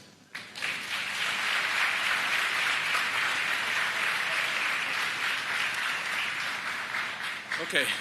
All right, moving all along. So let me just say real quickly just about that, because it really is a kind of a button. What we're saying is that if you have a fatherhood program, a mentorship program, a rites of passage program, if you're an athletic coach, we can no longer talk about raising good men without talking about the safety and security of women and girls, okay? That has to be about our conception of manhood, right? We can't do those things and then create unsafe families, environments, or relationships. So that's what we're calling men and boys into in our black community. So excited about that. So at this particular time, is that good? That's a good message? That's a good movement? Absolutely. So right now, we are going to go and have a wonderful performance by Dance Elite Performance Academy, also affectionately known as DEPA. Do I need to?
Give it up for these young people. DEPA, Dance Elite Performance Academy. Go ahead and start the video there. All right. We're going to be doing some house cleaning on the quick.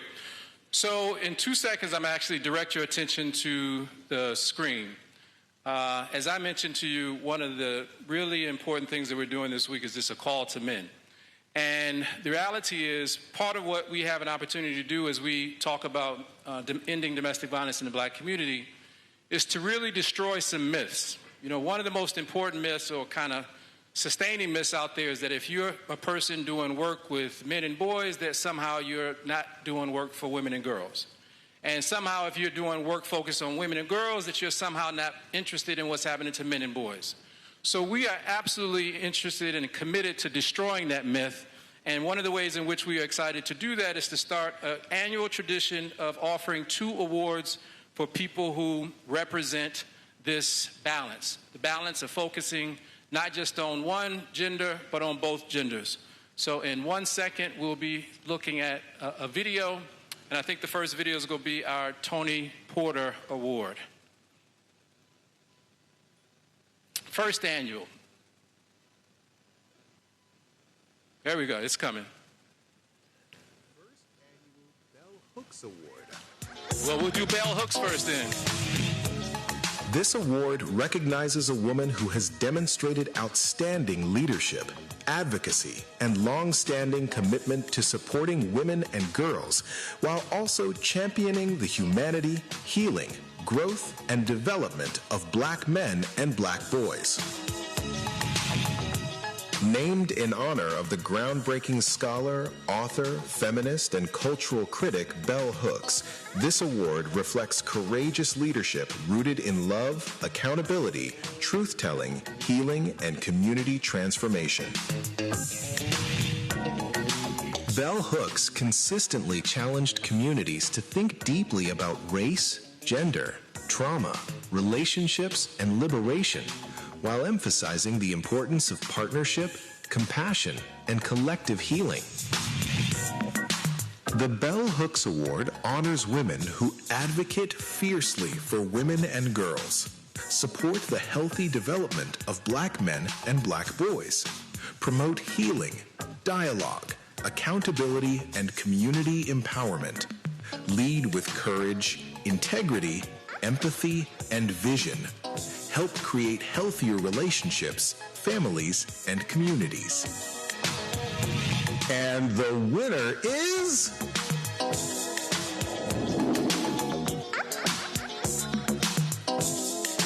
Ashley Glass, founder of Black Women Cultivating Change. Dr. Celia Williamson, Executive Director of Human Trafficking and Social Justice. Congresswoman Joyce Beatty. Okay, we might hold on for Congresswoman's award a little bit later on because we have a surprise for her. But let me just bring up one of the persons who's here today. Dr. Celia Williamson could not make it, but I am super excited that one of our community partners from across the state, if I haven't told you, male behavioral health works throughout the state. So at this particular time, I'd like to bring Ashley Glass to accept her award. Ashley Glass is a devoted mother of 3 daughters and proudly identifies as a health equity catalyst and creative with a strong passion for advocacy. Ashley is deeply committed to improving access to mental and maternal health services within the black community. She possesses a natural talent for critical thinking, building meaningful connections, and elevating voices. She is the founder of Black Women Cultivating Change, a not-for-profit organization dedicated to reducing stigma around mental health. If you look at it, they have about 3,000 folks in Cincinnati, so they're doing great work. In addition to her advocacy and leadership, Ashley is a creative storyteller and has produced 3 impactful documentaries that amplify community voices and highlight health disparities. So thank you, and help me welcome Ashley Glass for receiving the first annual Bell Hooks Award. Thank you so much, my sister. All right. A few words. Okay. A few words. Okay. Just want to thank Jewel so much. So just wanted to share a little bit about how we connected.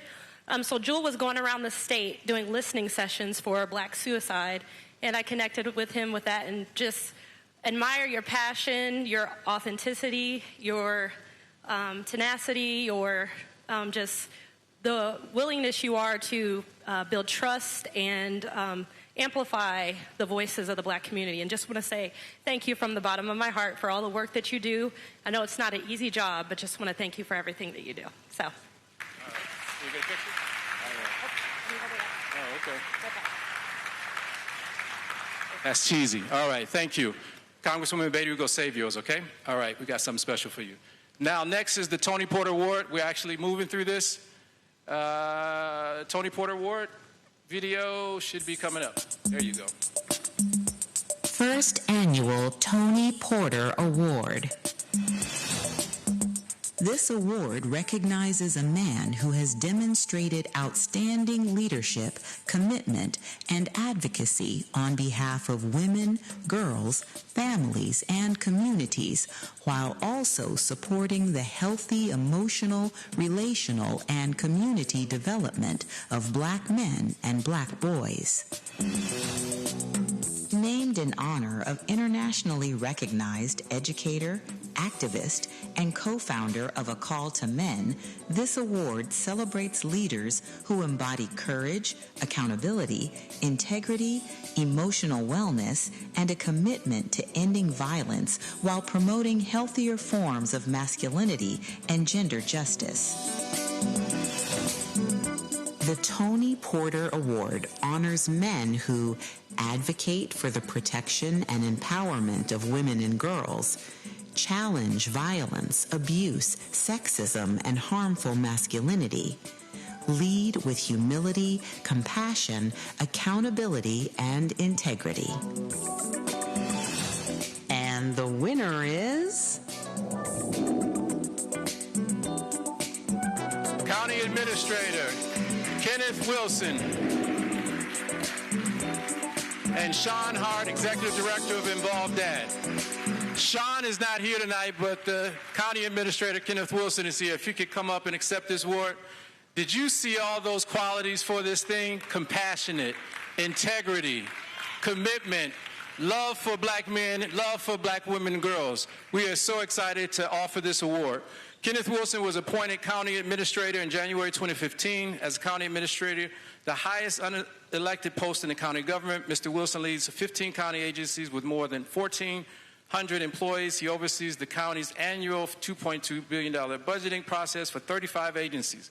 He holds a Master's of Public Administration from Ohio University and a Bachelor of Arts from James Madison College at Michigan State University. Mr. Wilson serves as a national member for the National Forum for Black Public Administrators, Board of Directors, Kappa Alpha Psi, Columbus Alumni Chapter, Board of Directors, Executive Committee, immediate past president of the National Association of County Administrators, and serves as an active member for International City Council.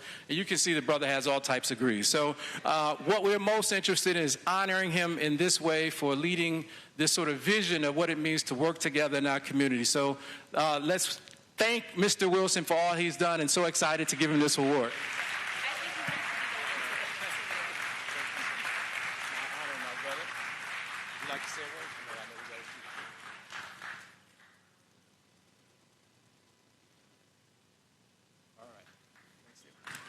I'll be brief. Thank you all.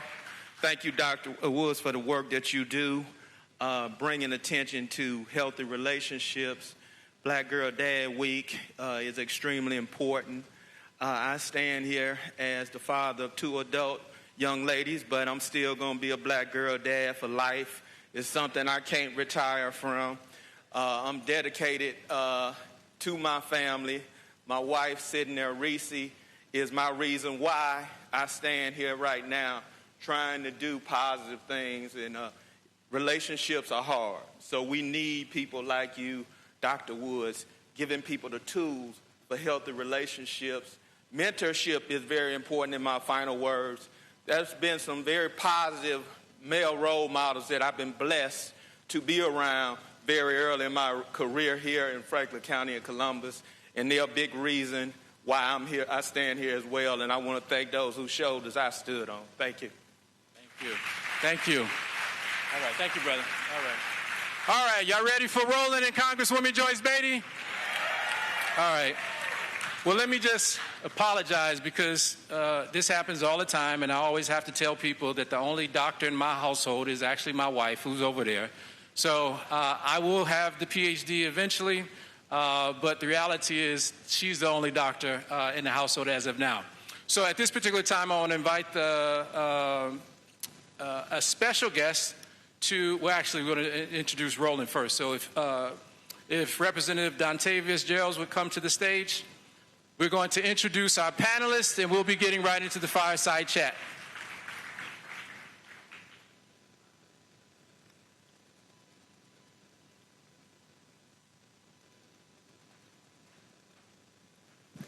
Good evening, everybody. How y'all doing today?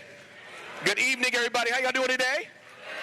If you can do me the first 5 seconds of my time, if we can congratulate and honor Dr. Woods and the male behavioral health for this fantastic event we about to have.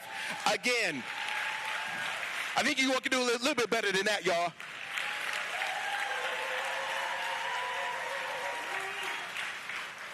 It is truly my honor and my privilege to introduce one of the most influential and truly great voices of American journalism and black media today, Roland S. Martin.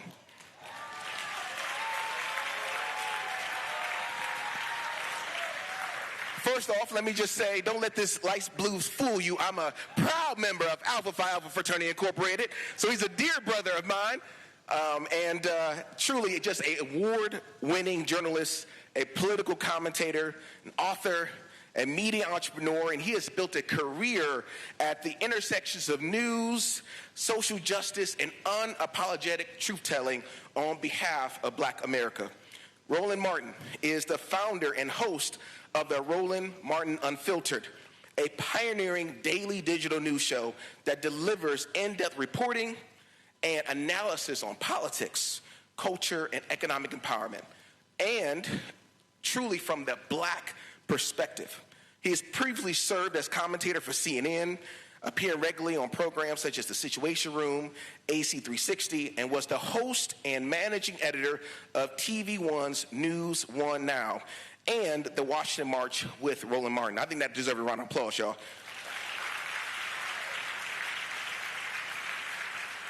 Across print, television, radio, digital platforms, Martin has interviewed U.S. presidents, global leaders, civil rights icons, and culture figures, consistently centering our issues around voting rights, criminal justice reform, economic equity, and media representation. And as a former executive editor of the historic Chicago Defender and longtime senior analysis for the Time Joyner Morning Show. Y'all remember that, y'all? I remember that. He has been repeatedly named one of the most influential African Americans in the nation by outlets including Ebony, Jet, and The Root. I just want to say on a personal front, before I was elected, he actually came to the State House. And I never forget, he was wearing almost the same suit I was wearing. And I thought he was the coolest black man in the room. And he spoke unapologetically about the issues facing Black America, but centered on holding elected officials accountable to do the right thing. That's the thing that I love about him the most. And I stand on his shoulders and the shoulders of, obviously, Congresswoman Joyce Beatty, our fearless icon of our own in Columbus. So, Roland Martin is the author of several books, including Speak Brother, A Black Man's View of America, Listening to the Spirit Within, the first Black President Barack Obama rolled to the White House, and White Fear, How the Browning of America is Making White Folks Lose Their Minds. Ain't that truth, y'all? Come on. So please join me with the loudest applause you can in welcoming a trailblazer for independent black media, a powerful champion for democracy and economic empowerment, Roland S. Martin, to the state of Black America. Let's go! Let's go!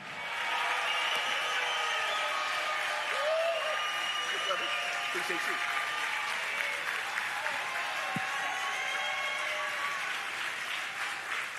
Now we have a surprise for Congresswoman Joyce Beatty. We have a special person who's going to introduce her.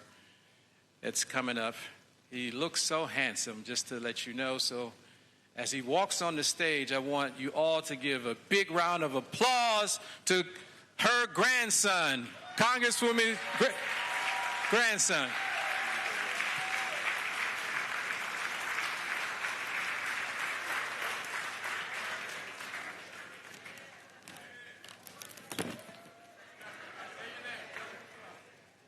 I'm Spencer, and good evening, everyone. My name is Spencer, and I have a very special job today. I get to introduce my grandma, Congresswoman Joyce Beatty. Now, a lot of people know her as a congresswoman. They know she represents Ohio's 3rd Congressional District in the United States House of Representatives. They know she has worked for many years to help people stand up for fairness, support small businesses, protect voting rights, and make sure more people have opportunities. She has also made history. She was also the first woman to serve as a Democratic leader in the Ohio House of Representatives, and she later became chair of the Congressional Black Caucus. But I know her as my grandma, and being her grandson means I know something else about her. She cares deeply about people. She works very hard, and she is not afraid to speak up when something matters. She has been a leader in Ohio and in Congress. So please join me in welcoming someone I am very proud to call my grandma, Congresswoman Joyce Beatty.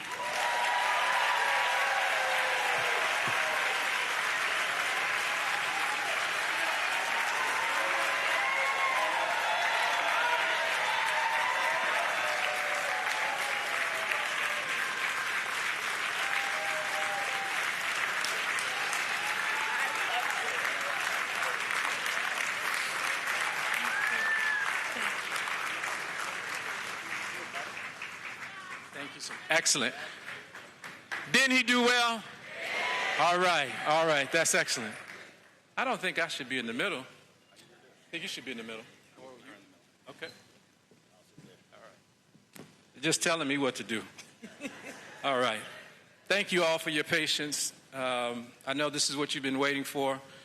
Such a long day, I had to write my questions down, so bear with me. First and foremost, Congresswoman Beatty, we missed you last year. I am so glad that you're here. I'm so glad you're in good health. So the last time, it's been 2 years since you were here. That's right. I want to just broaden it out and just ask the question is, when you think about the current state of democracy, what are some of the great challenges or threats facing black political participation and representation today in your mind? Well, first of all, let me just say thank you, and I'm glad I am healthy and here this year. But you messed me up with my grandson. So let me just say, Spencer, thank you. I love you. And that is what this program does for young black boys. And he is a young black man, and he has gentleman skills. And he practices with my granddaughter, Leah, who is also here. So you can help black boys and black girls at the same time. Well, first of all, let me just say thank you. And it's always a pleasure to be here with my good friend, Roland Martin. When I think about where we are now and I think about the world we're in and this democracy, I go straight to voting rights. And later I will connect it to everything that you stand for and everything this community needs. But let me just say to you something I know you know but worth repeating. It is so much more sophisticated now. It's no more counting jelly beans in a jar, poll taxes, and literacy tests. Now they are coming at us, and I'm going to say in 3 ways quickly. First, they're trying to make sure they dilute our representation. And that's what they've been doing in lawsuits across the country, whether it was Louisiana versus Cali, taking away Section 2 of the voting rights, whether it was then making sure that people couldn't get registered by intimidation and bullying, which we just saw here in Ohio, in Cleveland. The FBI, under this administration, raided a satellite voting registration office in Cleveland, and right here in this community came to the home of our directors and tried to intimidate them, but they were lucky that the director's husband is a brilliant young lawyer, Kyle Strickland. And so he knew better to let them intimidate him, but most people wouldn't. And then you get to the other thing that they're doing, and that's gerrymandering and redistricting, so we can no longer have representation. 2 years ago, through a lawsuit in Louisiana, we went from 1 to 2 members of Congress. 2 because we needed it. Louisiana is made up of 30% of the voting electorate are black folks. So we got 2. And just as easy as we got it, Jewel, they just took it away a week ago. And Cleo Fields, who came to Congress 28 years ago at the age of 28, then the same thing happened. 4 years later, he left Congress to come back, still under 60 years of age and serving 1 term, and they've done away with his seat. A black man. I could go to Alabama. I could go more, but I'm going to just do Alabama. Terry Sewell, who has been the single black representative in Congress from Alabama, fought hard. We got Shamari Figures, black man, lawyer, young, scholarly. They just made his district 29 or 30% Democrat, so it would be difficult in the South for him to win. And we could go on. We could talk about South Carolina. We could talk about Cleaver. And just 3 days ago in Georgia, we have 5 representatives from our caucus. They're taking away 3 of the seats. Yes, black seats. So the target is on us. And so that's what we're dealing with. So we have to make sure that people across the United States understand how important it is to get registered and to vote. To get registered and to vote. Voting is not an accessory to anything. It is mandatory for us to speed up our game, because here's what we know. Right here in this community, I don't have a black district. So Ohio also could be a target. And when I ran for the United States Congress, but for the black folks voting for me, which at that time was only about 18%.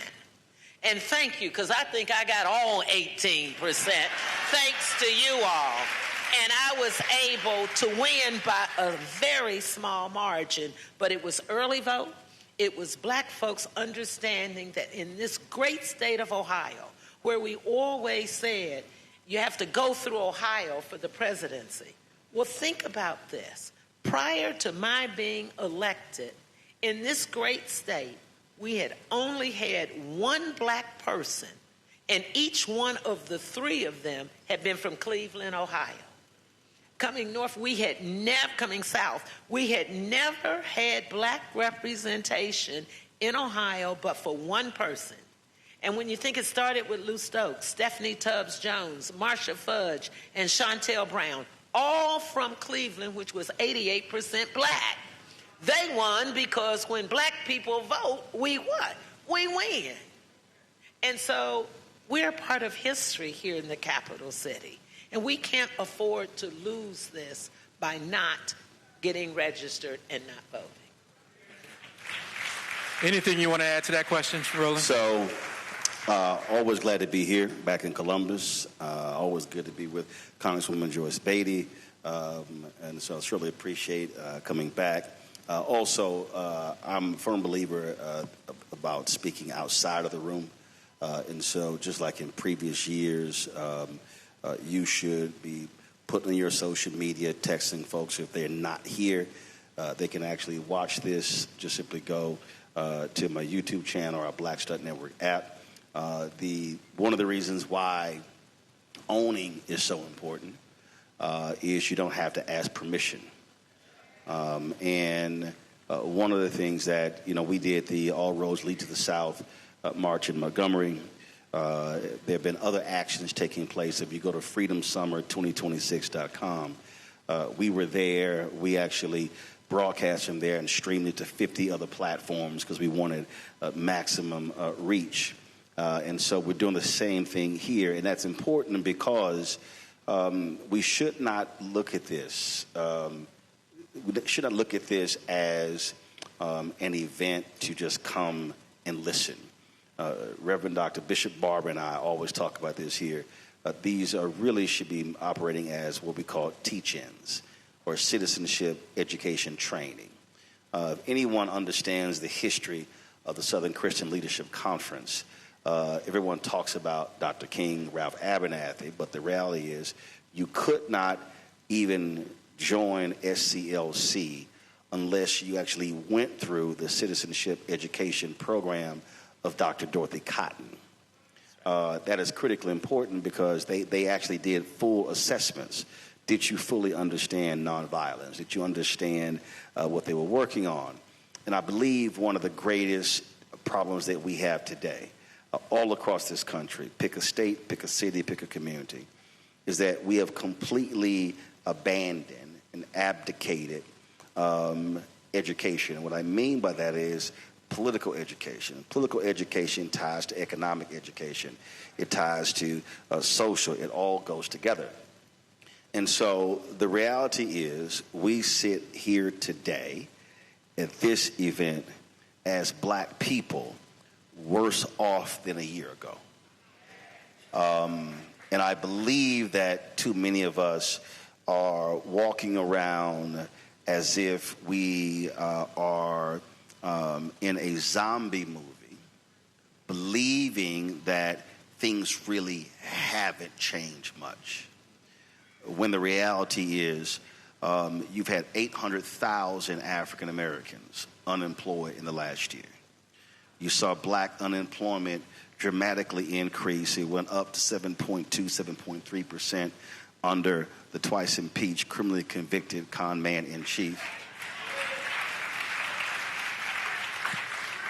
Last month, it went down to 6.6% only because a lot of black folks checked out of the labor market. Remember, black unemployment was at its lowest in recorded history under Biden-Harris at 4.8%. So you go from 4.8% under Biden-Harris to a hot 7.3, but now 6.6, but it's going to go back up. You have that. Two, what you also have, you have had a complete effort, and I've been yelling and screaming this, and it just keeps coming true, to defund black America. You have a direct attack on the entire, and I mean, people understand, the entire black infrastructure / ecosystem. If you look at what's going on, this is not just Washington, D.C. It's states as well. It's counties. It's cities. They are attacking political. They're attacking economic. They're attacking social. They're attacking education because they literally are pissed off at the 1964 Civil Rights Act, 1965 Voting Rights Act, 1968 Fair Housing Act, but you've got to go back further. They are ticked off with the 3 Reconstruction Amendments, the 13th, 14th, and 15th Amendment. So we have to recognize that we have an extreme court, not a Supreme Court. And just to understand, again, how crazy this is, you heard Congresswoman Beatty talk about the Louisiana versus Calais decision. This is what is so insane. This is literally the same extreme court that ruled that Louisiana racially discriminated against black people to create the seat. They literally ruled that Alabama racially discriminated. The Alabama legislature comes back, defies the court, refuses to draw it, draws a racially discriminatory map, and then says, let's go back and get one more shot. And they did. That happened. Today, the Supreme Court refused to hear a challenge to a lower court ruling that came out of Arkansas. And I've been warning folk for the last 3 years this case was coming, that they are not, the lawsuit said only the Department of Justice can file discriminatory lawsuits against when it comes to voting rights. So that lawsuit was designed to prevent the NAACP Legal Defense Fund, Lawyers Committed for Civil Rights Under Law, ACLU, Black Voters Matter, or any group from filing lawsuit. Conservative court ruled in their favor. Conservative appeals court ruled in their favor. Supreme Court just allowed lower to stand. So in those 8 states, and look, Missouri is one of them, but these are not populous states for African Americans. In these 8 states, then the only folk who can file a lawsuit is Trump's Department of Justice. Do not be shocked to see that exact same lawsuit filed in the 4th Circuit, the 5th Circuit. That's going to hit all of them. And so we have to understand this. Under Biden-Harris, the last year, $10 billion in federal contracts. Only 2%, but it was the highest amount ever. Under Trump, that number is already down to 1.2%. They want to wipe out. I have talked to black contractors, folks who have done amazing work, contracts frozen. Not only that, the attack against DEI has completely altered every black nonprofit in America. Some have seen the eradication of up to 80-90% of their funding. The black folks who worked in those corporate offices no longer are there. They've been gutted and wiped out.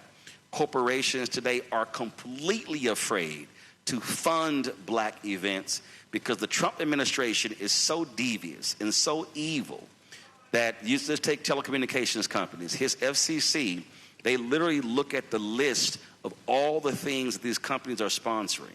And if they see black, Latino, if they see Asian, if they see female, they say, you got to cut all that out or we're not going to approve your mergers. We're not going to approve your acquisitions. That's Brendan Carter, FCC chair.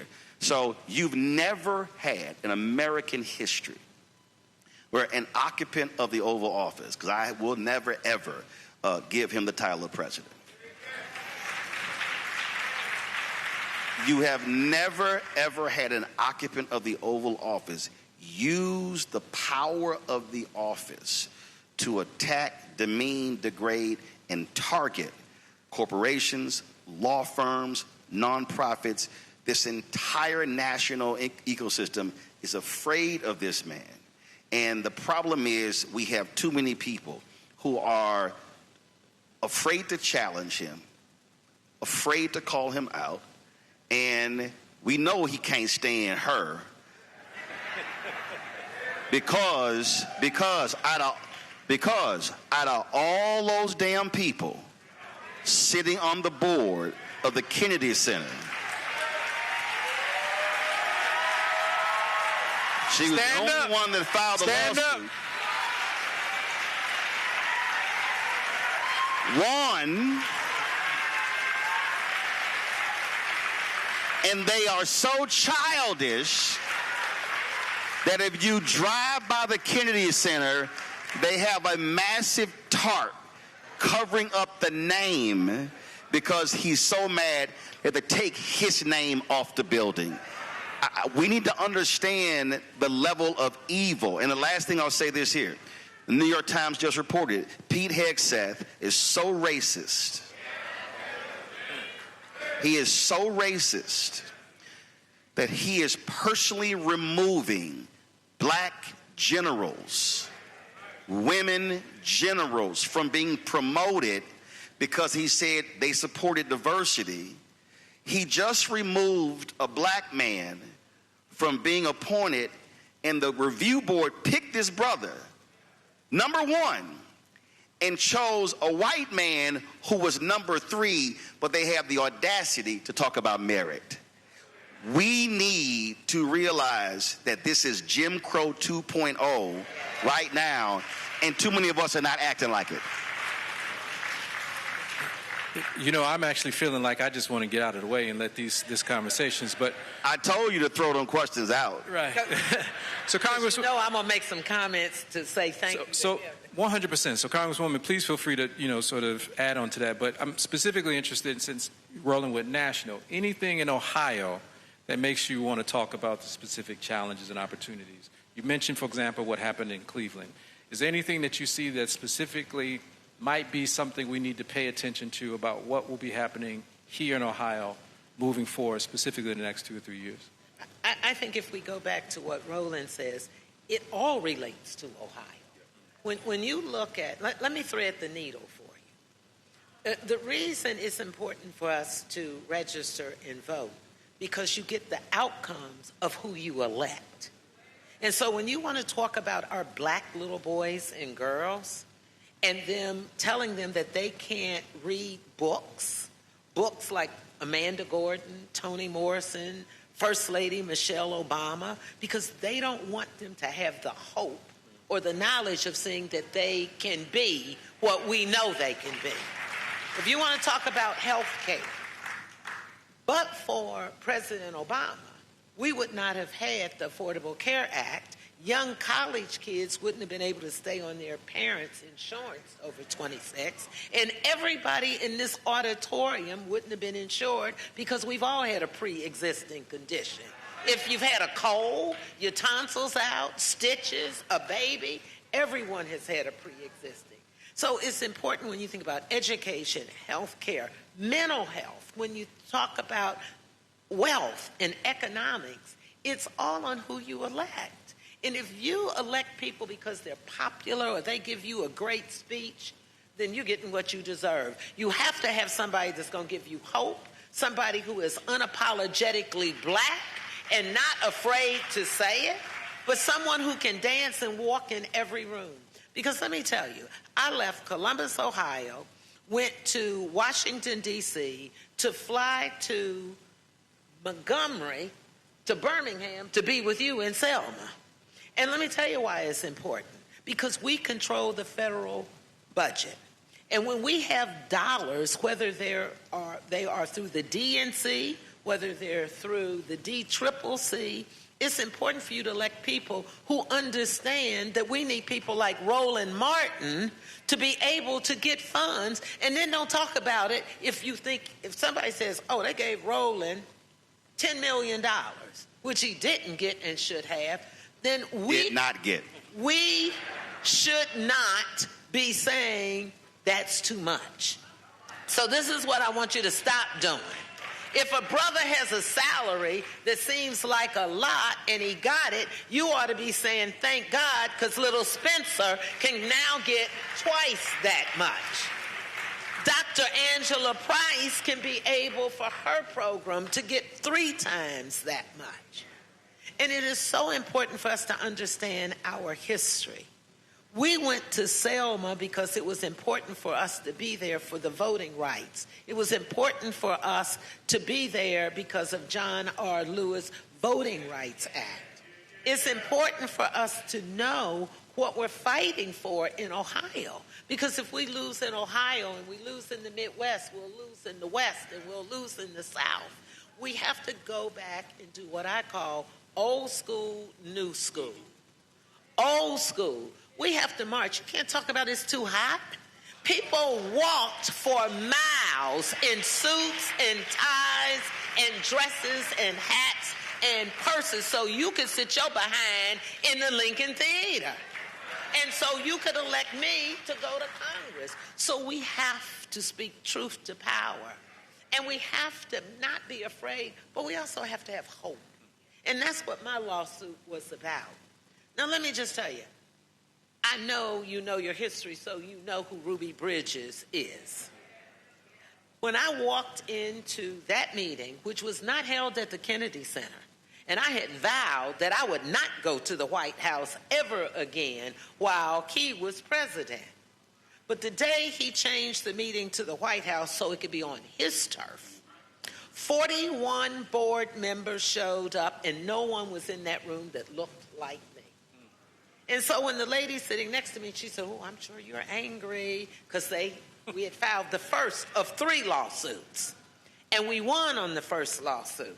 The first lawsuit, I went in with security, sat in the middle seat, and the man chairing the meeting said, by the federal court's ruling, she has to have equal time to speak. She has to be allowed to dissent if she wants to, but we didn't ask for me to vote because we knew we would lose on that. We knew they would all vote against me voting because they had muted my microphone. They picked the wrong sister for that. They picked the wrong sister to mute me and tell me I couldn't speak.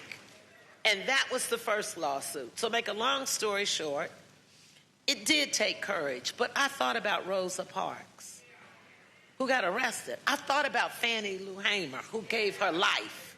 I thought about that 9-year-old Ruby Bridges.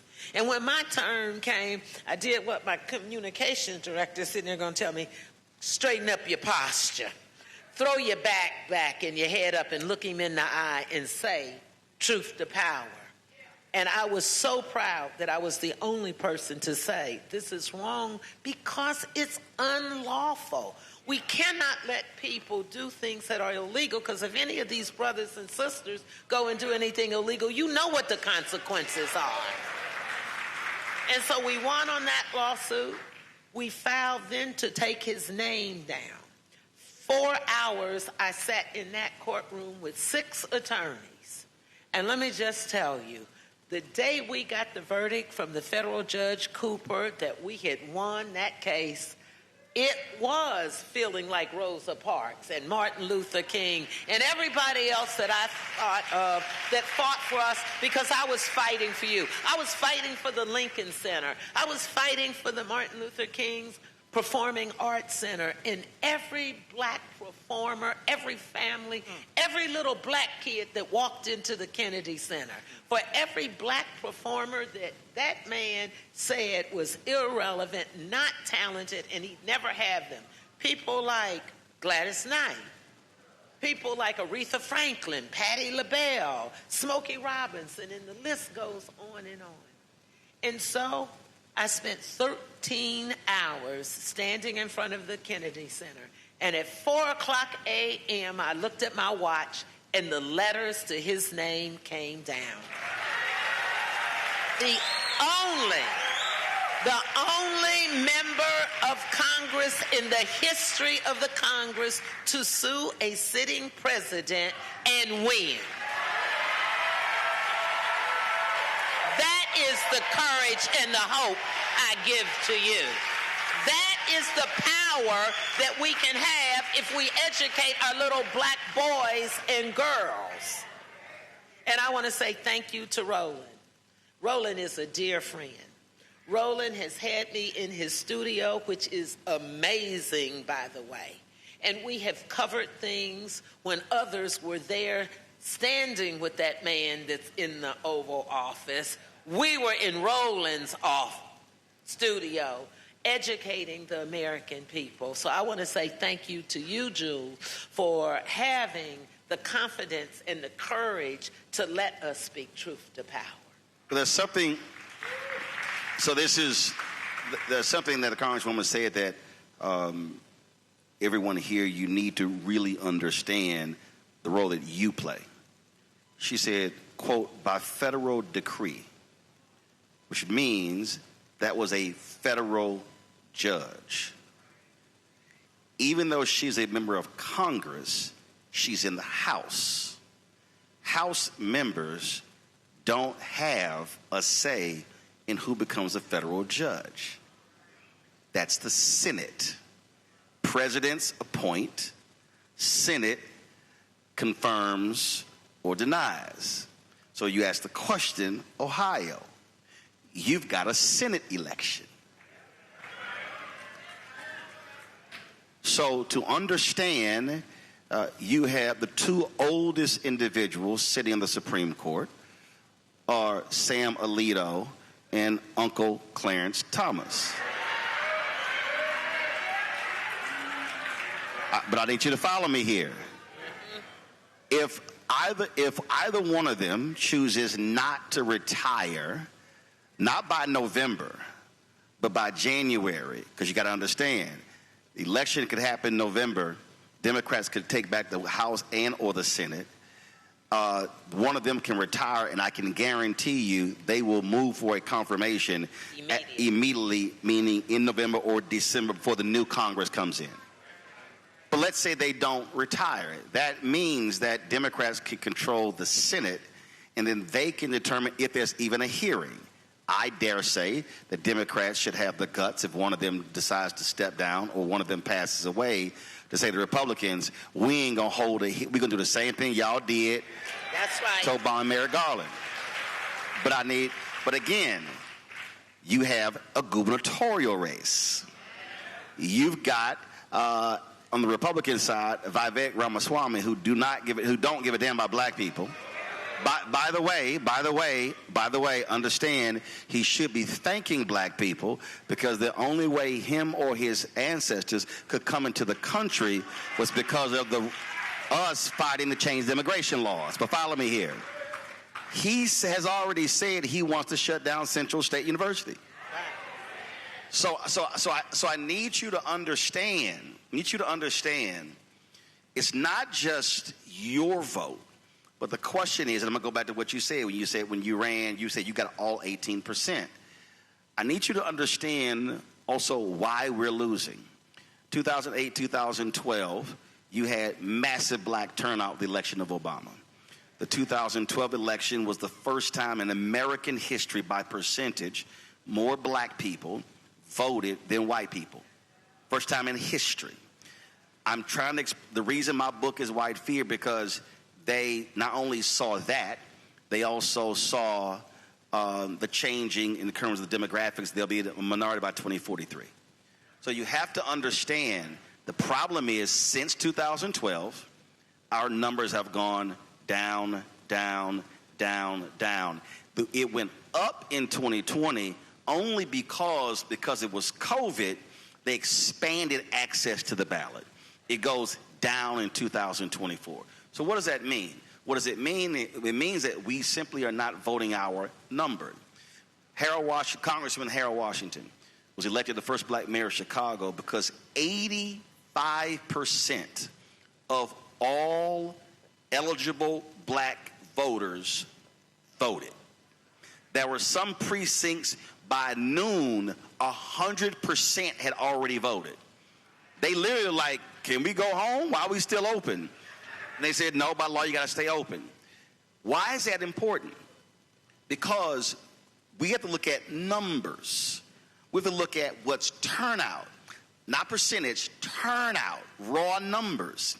So when I was here in 2024, I was in Cincinnati, and we were and I've been telling us the D9 other places. So I'm at a black-owned restaurant, because whenever we travel, we only go support black-owned restaurants. And I'm in the restaurant. A brother comes up to me. He's an alpha. He said, hey, man, we're going to be at the Bengals game tomorrow doing voter registration. I said, why? He said, what do you mean? I said, okay, you're going to be in the parking lot doing voter registration. I said, you're going to be out there 4 or 5 hours. How many people are you actually going to see? He goes, I don't understand. I said, this is what you need to do. You need to go to the Board of Elections. You can go on the website. You need to pull the 5 or 10 largest black voting precincts in Cincinnati. Then look at the last state election and the federal election to see how many people in each precinct were eligible to register, eligible to vote. Then look at how many were registered. Then look at how many actually voted. That's your low-hanging fruit. And then what you do is go to door in that precinct. I said the amount of time you're spending at a game means nothing. You could literally be impacting 200, 300, 400 in these precincts. The reason Trump controls the House is they won the House in those races by a total of 7,000 votes. See, we keep thinking this is no. 7,000. They have what, a 1 or 2 seat majority. 7,000 votes was the difference in them controlling the House. When you start looking at numbers, a black woman would be the Supreme Court Justice in North Carolina, Sherry Beasley, if she had gotten 402 votes. She lost by 401 votes. You just had an election in Florida. A Democrat was elected mayor in one of the cities there, won by about 12 votes. What you're seeing in Virginia, I think in 2018, there was an actual tie between the two candidates. The name had to be pulled out of a hat, and not only did that determine who won, that also determined who controlled the Senate. So that pulling them out of the hat controlled the entire, who controlled the legislature. So why is that important? We're not voting our capacity. Who votes the most? If you're 65 or older, raise your hand. You are the highest voted. You turn out more than anybody else. If you're 55 to 64, raise your hand.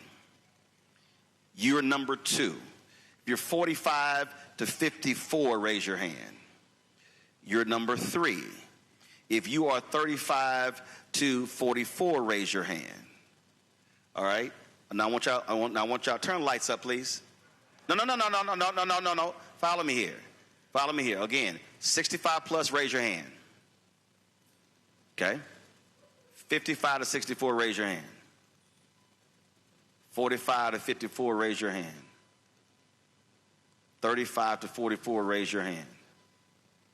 All right. No, hold up. Follow, I'm going somewhere. 28 to 34, raise your hand. Okay, hold up. Wait. 18 to 27, raise your hand. All right, so here's why I just did that. You just witnessed how I started at 65 plus, more hands went up, and as we went down, fewer hands went up. That's actually the voter turnout. There it is. So the issue that we have right now in numerous places, we're not voting our capacity. We're leaving 10, 12, 15, 18, 20, 30, 40, 100,000 votes at home. Georgia had a gubernatorial election a couple of years ago. 900,000 and 1.1 million black folks did not vote. 616,000 North Carolina did not vote. So our issue is we have power that's untapped. We have power that we're not accessing. And what we're doing is we're waiting for somebody else to go do the work, when that is not how we're going to change this. And so we have the ability. What should be happening now, this is June. You've got July, August, September. You should be in what I call the inform, educate, enlighten, and empower stage. There should be every week somewhere in Columbus, Politics 101 at a church, at a community group. Then you find out what's the voter registration deadlines. Now you focus on that. Now once the deadline hits, when does early voting start? And then when is the election? Now let's do the same thing in Montgomery. Look at our vast resources. How many churches and community groups have buses and vans? No, we're going to take folks to the poll. That's old school. Right. So I need us to get out of this idea that this is voter mobilization. This by itself is not voter mobilization. You have to actually talk to people. If a person says, man, I ain't voting, this is real simple. This is all you have to say is, I'm telling you, if somebody said, that stuff don't matter, it's not impacting my life. You have to say, I want you to understand, your birth certificate is a government document. Your public high school diploma, your immunization shots, those are government documents. You went to a public school, your diploma is a public document. If you went to a state college, that's a government document. When you got married, that's a government document. When you get divorced, that's a government document. When you die, your death certificate is a government document. So we have to get people to understand government touches every facet of your life. Exactly. But we have to ask them, what are the 3 things you care about? And then walk them through. We have to be connecting the dots in order to educate folk. So we are assuming people know. How many times, Congresswoman, she's heard it, man, the CBC, man, they don't do a damn thing. Not even understanding that a CBC member can be sitting on a committee and literally can remove a line in a bill that can completely alter the bill. So the point, if you're not present, then, or if they change these seats and you got a Republican sitting in there, then you don't have somebody go, hold up, you can't do that. If Democrats get control of, and this is not a Democrat-Republican thing, this is a black thing. See, the political system is a delivery system.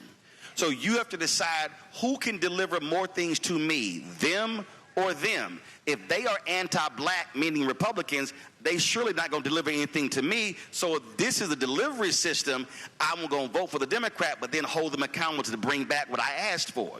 So when Congresswoman Beatty, Democrats control the House, she now sits over the committee on House Financial Services that will be dealing with banks. So she's now questioning.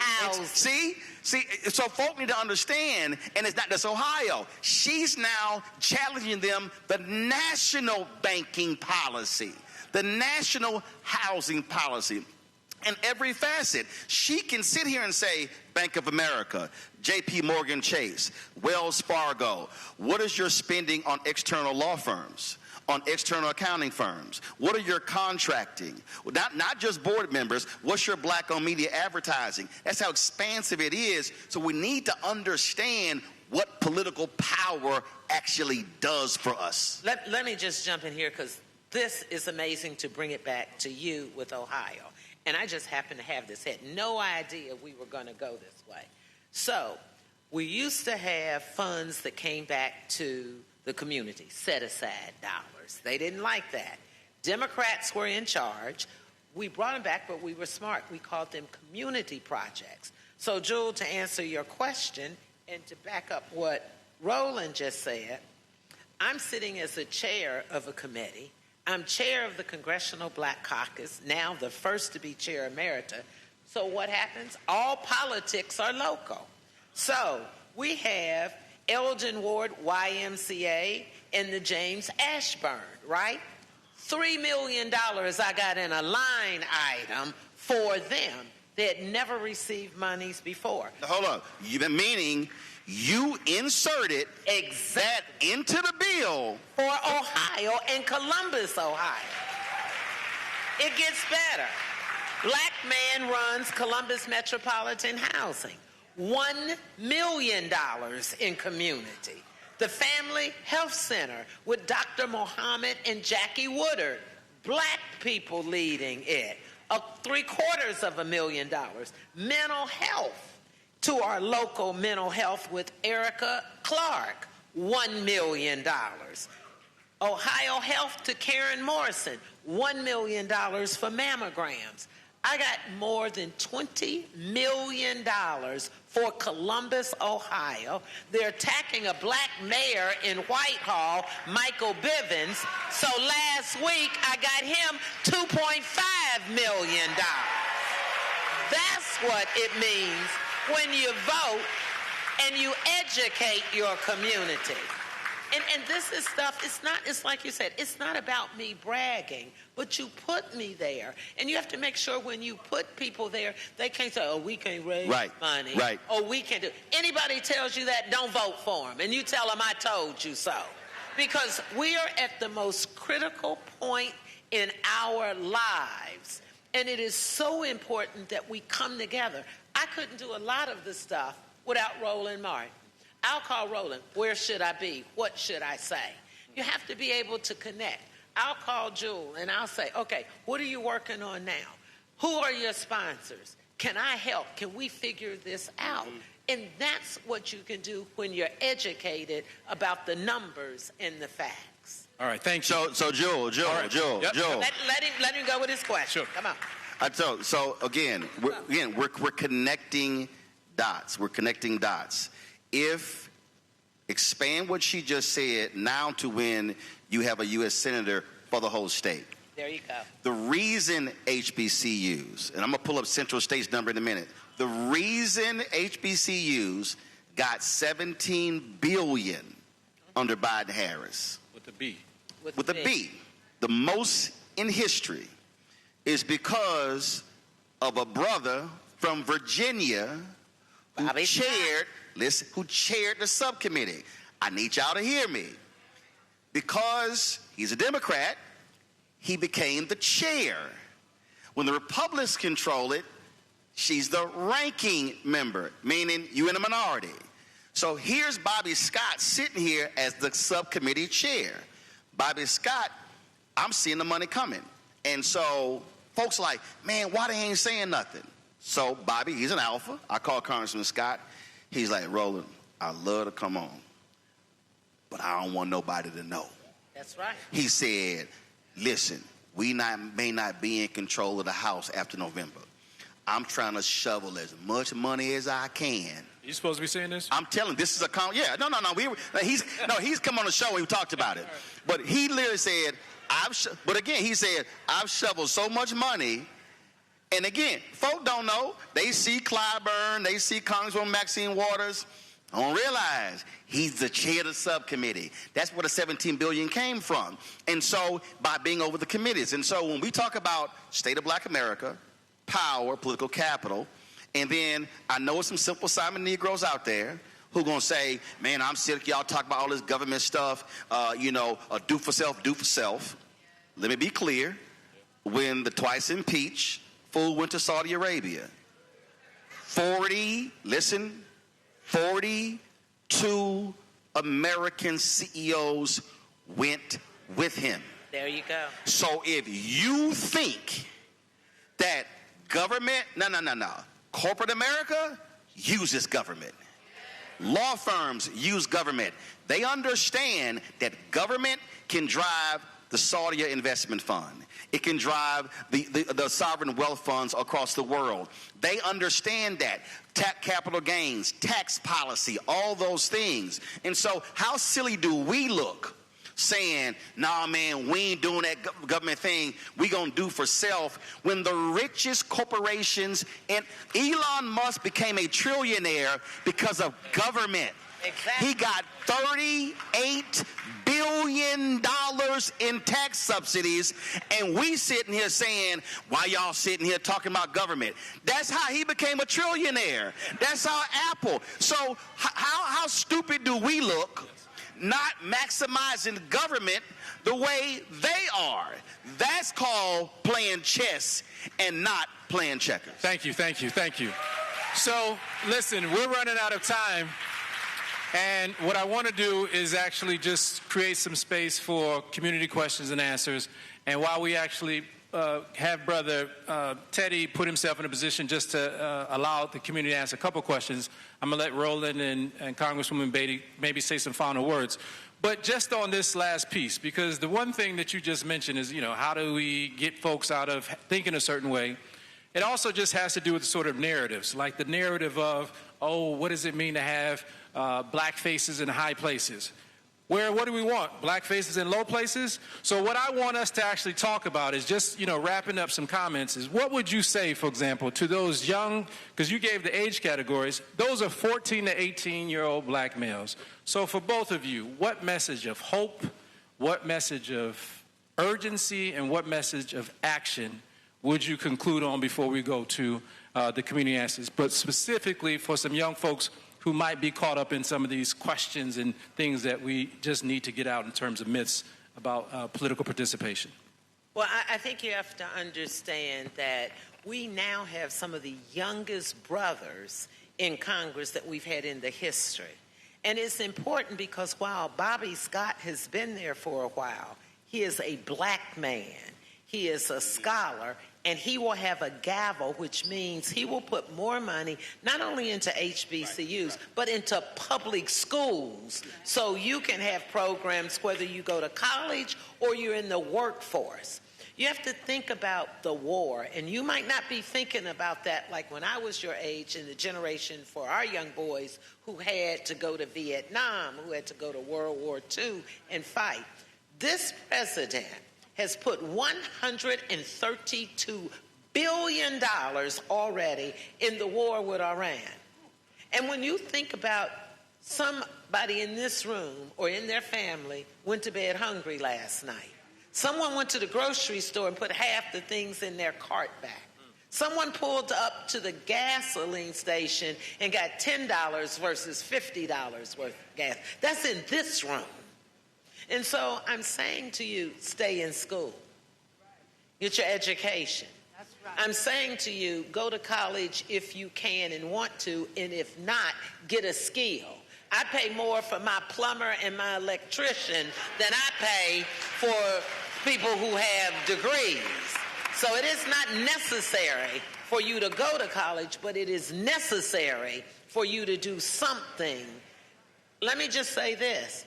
A black man from Mississippi, Benny Thompson, will have a gavel over Homeland Security to protect you and to protect the good police officers who protect us. Then when you think about Maxine Waters, and I'm second chair to her, we will rule the Federal Reserve where they tried to get rid of Lisa Cook. When you think about this little black girl to these black boys, I'm sitting in the United States Congress, been to more than 32 countries, flown on Air Force One more than I can count. I would have never thought that possible. But someone sat on a stage and said to me, to act free is to be free. And so I want you to be free because freedom is what you're here today learning about. So I'm going to say to you very simple.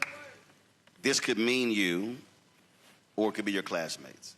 There's somebody who is going to school every day, and they've maybe had one meal a day. And before you mentioned the child cuts, I know other state governors have been turning down federal money. This headline says, this is April 10th, 2026. As Ohio's summer meal programs see increased use, federal cuts make it harder to fight child hunger. It says some sites provide up to 10 days of meals per child every 2 weeks, and bulk items like bread and milk are available at some sites as well. So to understand, again, we spend billions of dollars on new sports stadiums, but then don't want to feed people. So if you are a high school student, junior high, elementary school, college, understand that that federal SNAP program is providing food. You may have a classmate, and I heard this directly from teachers, you may have a classmate who is completely unruly, who is out of control, but we never factor in he or she could be hungry.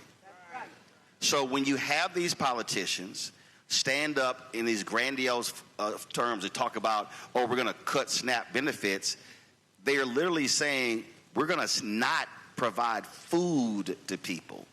And then they throw out waste, fraud, and abuse when the greatest waste, fraud, and abuse is in the Pentagon, not in the food program. So what I want you to understand is that the fight that's happening today, I'm 57, I'll be 58 in November, the fight today, I'm not fighting for me. I'm literally fighting for my 9 nieces and 4 nephews. This is a battle for the future of black America. And I'm telling every single one of you, and I'll be very specific, Republicans today, and there are a few good ones, not many, but Republicans today across the board do not care about the future of black America. This is a war we are in. We have generals who are providing battle plans in this war. We need foot soldiers. And as I look at every single one of you, there were kids your age who were there in Birmingham, who had those fire hoses and dogs turned on them. There were kids who marched in Selma, who marched other places. This is a war where we need everybody on the battlefield. Let me just say one quick thing that's important to Ohio based on what you said and how important it is to vote and how important it is as young folks for you to vote. A black woman, a young black woman, younger than you, from Ohio, is the #1 person running to have the gavel in the chair of agriculture. Congresswoman Shontel Brown, because of listening to people like us, she has the courage now. She is not next in line. But what I've been telling people, don't let anyone say to you as young black men, you have to wait. The time is now. You don't have to wait. And agriculture is the second largest federal budget. And that is where SNAP falls under. It also controls that they told me that I shouldn't be voting. I eat Cheerios all day long. A bill came up and regular Cheerios or Honey Nut? Honey Nut. Okay, all right. A bill came up that said poor kids should not be able to have cereal. Yep. And then we had a thing that we were going to pay for the boxes of chickens that they can give you out. You get a 2-pack. We put that on the SNAP. Every person on the other side of the aisle voted against it, said poor people don't need to be getting snacks because they come from restaurants. I am telling you, we are dealing with those kinds of things. And that's why it's important for people to get registered, to vote, and to support this program. Last thing, because he's not going to ask for it. You know, everybody in here has 50 cents or $1 or something. When we have programs like this, we ought to have community sponsorships where we say, we're going to come in here, you get to come in here. We ought to ante up $5, $10, and let it go. It's not going to him. It's going to that corner over there. It's going to that corner over there. We have to start paying our way. And that can be a quarter, it can be $1, because most of the people that raise money through Act Blue for us, they give $2 and $3 and $5. So I'm just saying, thank you for being here. Thank you for supporting us. Thank you for getting registered to vote. And you know I got to give them my tagline. I'm Congresswoman Joyce Beatty, and I approve this message. Love you. Thank you. So I appreciate your time, your patience, and the reality is we don't have as much time for community actions, but let me just say two things. One, Roland has been kind enough to come back here year after year, in part because we support this fearlessness that, you know, there's a common thread with these two people on this stage, right? And we need to support him. So the donations that we're asking for are actually for the Black Star Network and for Roland Martin, so not for male behavioral health. So please scan the QR code. Please donate to the Black Star Network. At this particular time, we're going to take questions, and I'm going to ask you to make a quick comment, 30 seconds, question, or a comment, not, you know, a dissertation. And if you go long, I've asked Brother Dami to hit you with some nice little interruption music, which will be... All right, so if you go a little bit longer, you're going to get hit with that. So we got Brother Teddy. Yes, go sir. ahead. All right, we got Mother Sherry Smith from Columbus, Ohio. Y'all give it up for Mother Sherry Smith right here. All right, she been standing waiting on you, Congresswoman. All right, Mother Sherry. Okay, thank you. I'm a volunteer with the Ohio Organizing Collaborative, and OOC is the organization that was attacked in Cleveland. Our organization has been fighting for black folks to get registered to vote, and I am proud to work with them as a retired volunteer. The other thing is we have started a group here, part of OOC, called Parents United for Public Schools. We call it PUPS for short. I have been begging, I can't even say it louder, begging people to please get involved, please help. We're trying to help make sure that public schools continue to get funded. Our Ohio legislators, mainly Republicans, have snatched $50 million from Columbus City schools, which are mainly black and brown children. I have to thank you, Representative Beatty. You have been doing so much over the years, and I'm so proud of you. But I am asking our community to do more. I can't. Thank you so much. No, hold on. Thank you. Wait. Let me ask you a question. Yes, sir. How many people are in your organization? In terms of the total organization, as I said, I'm a volunteer. No, I got it. But in terms of like our Parents United group here, I run the east. I'm doing the east side. Just give me a number. I would say right now it's about 12 people. Okay, hold up. Okay, so I want you, at your next meeting, I want you to ask those 12. Yes, sir.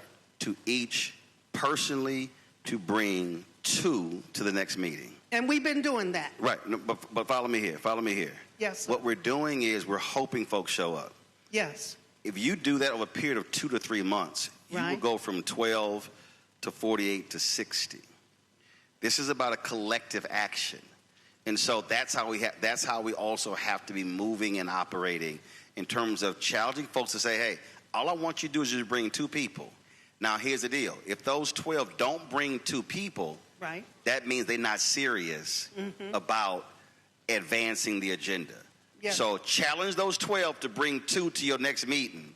Okay. And then you're going to see how you're going to multiply your folks who are joining. Let me just say this to you. Thank you. Last week, and Jewel attended, we brought Prentice Haney in from OOC, Kyle Strickland, and we brought a group of people into my office so we could educate people. many people didn't even know about OOC. So to Roland's part, you can ask us to help, but you've got to educate more people about who you are so they'll know to help. Thank you so much. Thank you. Thank you. Next God question. bless.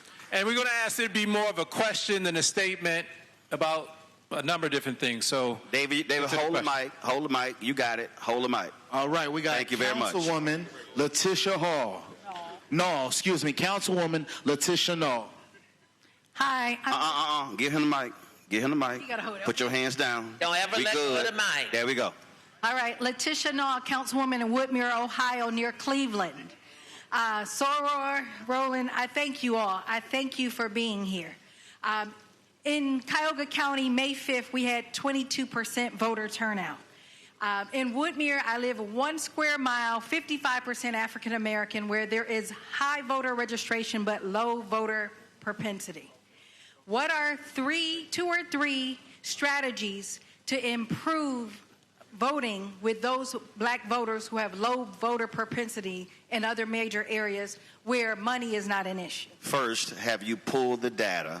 Yes. Okay. Second of all, what are the institutions in those individual precincts? And third, do you have a coordinated campaign that's going to ward sites and going old school, knocking on doors with registration forms? So if you have church partners, ask that church to say, I want you to draw a 0.25 mile radius around your church, and I want those folks to knock on those specific doors. And then you have to be tracking that. So you're tracking how many doors knocked, how many times they've been touched. Bishop Barber said Republicans touch their voters 12 times. Democrats touch their voters 4 times. That right there is the difference in terms of, because you got to be able to touch them. So take your group, whatever your organizing group is, and now plot your map to say we're going to hit these number of doors, these streets, these blocks, these precincts, in order to be able to drive that number up. Thank you. Thank you. Just a couple more questions. I apologize. We want to be respectful of people's time. So, next. All right, we got this young man right here, Mr. Michael Stevens Frazier. Mr. Michael Stevens Frazier. All right. I'm here with the Ubuntu Summer Institute, and we are currently looking at some 100 acres of land because we want to be the first to establish a all-men's boarding school in the state of Ohio. And my question to you is, what are some ways where we could get the community to kind of back up and truly support this so we can allow this to come into fruition? You say looking at 100 acres of land, meaning you're looking to acquire. Yes. Have you established what the price is? I believe that we're in the works of talking about pricing and just getting everything established overall. Gotcha. So the next thing is you should be looking at doing a community investment fund to actually acquire that. You've got massive platforms out there, whether it's GoFundMe or other platforms where you can actually raise capital to actually do that. We complain about gentrification, but we got to realize that land is available. We simply aren't pooling our resources together. And so if you first establish what the cost of the acquisition is going to be and then begin to put that together, driving that website, I wouldn't be surprised at all that you would get support from around the country. Right. But you have to put that together and then put that on that site and now give people an opportunity to be able to invest in your vision. That's, to me, what a lot of people are doing right now. Understood. I appreciate you. Last question. All right. Unfortunately, last question. Mr. Takia Lowry. First, I just want to thank you, Jewel Woods. I remember that name. I remember you, too. Thank you for your counsel and your information. And also thank you, Congresswoman Beatty, for your representation. Thank you, Roland Martin, for your information that you brought to the black community. I want to know, what can we do with regards to what DOGE has done to decimate the black women that have been in the workforce, working for the federal government? How do we reverse some of this damage that has been done to our community in the short 2 years that this man's been in office? Can this be undone, or are we looking at a 50-year generational fight? It can definitely be undone, and it's going to go back to the first thing. You can only get people out of office if you register and you vote. And history is at a time of repeating itself. There's no way that we should not take back the House. will have the first black man to be Speaker of the House, the third most powerful person in this country, Hakeem Jeffries. If we do what Roland and others have said and we take back the Senate, Ohio will make that difference. And the way it works is 2 years from then, we will have a presidential election.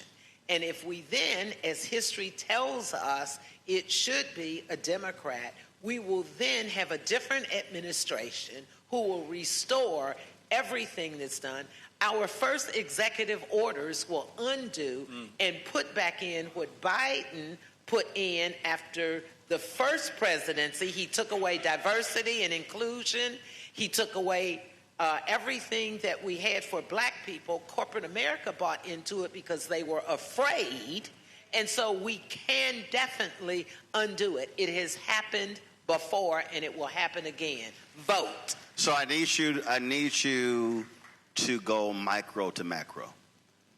What happens is we keep thinking macro as opposed to going micro. What I mean by that is people come to me all the time and they say, man, who's going to run in 2028? I said, I'm not thinking about 2028. I said, I'm not thinking about it. 2 days after the election, black people were mortified, were angry and upset that Vice President Kamala Harris lost. I totally understood, but I was already over it. And people were like, dude, how are you over? I said, because the election is over. My focus was already on the Wisconsin Supreme Court race. Then it was on the Louisiana Constitutional Ballot Initiative. Then it was on the Louisiana mayoral election. So I'm always looking at what's next. So you've already had your primaries in Ohio. So the question now becomes, Ramaswamy, Acton. Okay, no, wait, hold up. But here's the deal. If you say Acton, then the next thing is, okay, Acton, what is your plan of action for black people? 2, what is your strategy? What is your investment going to be? Because who was the dude who was the congressman of Ohio who totally ignored black folks when he ran for the Senate? What's his name? Tim Ryan. That's why, listen, and I personally texted him and said, are you going to go to the Cincinnati Music Festival to recruit? He never responded. That's why he got his ass whooped. So, no. But again, no. We have to be extremely strategic. Sherrod Brown, I was talking his campaign last time. They never actually followed through about bringing my show here and doing some things at Wilberforce and Central State. And then now on election day, he's running around and because you did drive the black vote, same thing. So we have to be asking those questions. So what are the next races? And then once November, so you might say, hey, you know what? I'm good in Ohio. But you know, you can also volunteer the phone bank to call another state. And so if you're talking about the United States Senate, you're looking at, in terms of what the targets are, Ohio is one of those targets. And so you got to be maximizing. So the goal is, Democrats' goal is to hold Georgia, win North Carolina with Roy Cooper, win Ohio, even though you got a crazy candidate in Maine, but his voting will probably be different from Susan Collins. You got potential in Iowa and Alaska, and then you go in Texas and some other states. Well, Ohio is one of the top 4, and you got Michigan to hold. So Ohio is one of the top states to take, Ohio, North Carolina, and Maine. Now you look at the House. And so the goal is to take either the House and or the Senate. You can't take the White House. The election is not until 2028. So you focus on what you can take.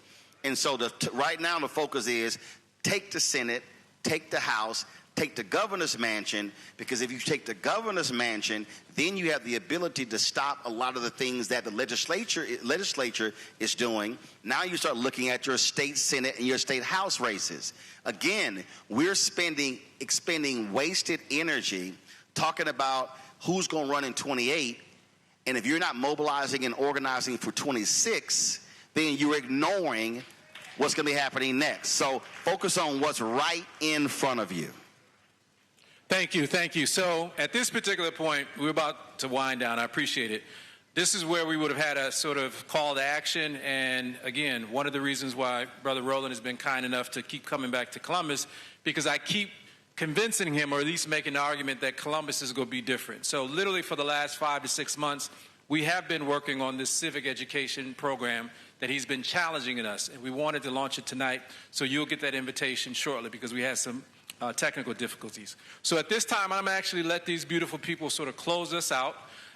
Before I let them close out and have the final word, I'll also mention that Roland will be happy to sign a couple books before he leaves us. I'm going to actually ask you all again to donate before you leave. And I'm also going to remind everybody that this is an entire week, right? Tuesday, Wednesday, and Thursday, marriage and family therapy in the black community. Friday, a call to men. Saturday, Black Father-Daughter Dance. And Sunday, Black Love and Date Night. Look at all the sort of participating restaurants and stuff that are doing that. So at this particular time, I just want to give Congresswoman Beatty and Roland Martin the opportunity to sort of some final thoughts to close us out as we walk out. You know you going first. Stop it. I don't know why you keep talking about it. You my guest. Go ahead and go first. Let me just say. Very rare Alpha will let anybody go after us, but go right ahead. Go ahead. Well, you know, Delta Sigma Theta sororities in the house, so... Yeah, wearing your pink. Deltas can wear any color. As you in blue. Here they go. Here they go. You in blue. And Alphas can wear all of the colors. Here they go. Let me just say to the audience the two most important words I can say, and that's thank you. You've been a great audience. You've been a great supporter. So we're going to ask you to donate, and everything must continue to go back to getting people registered and voting, because that is the single most important thing we can do. History tells us that.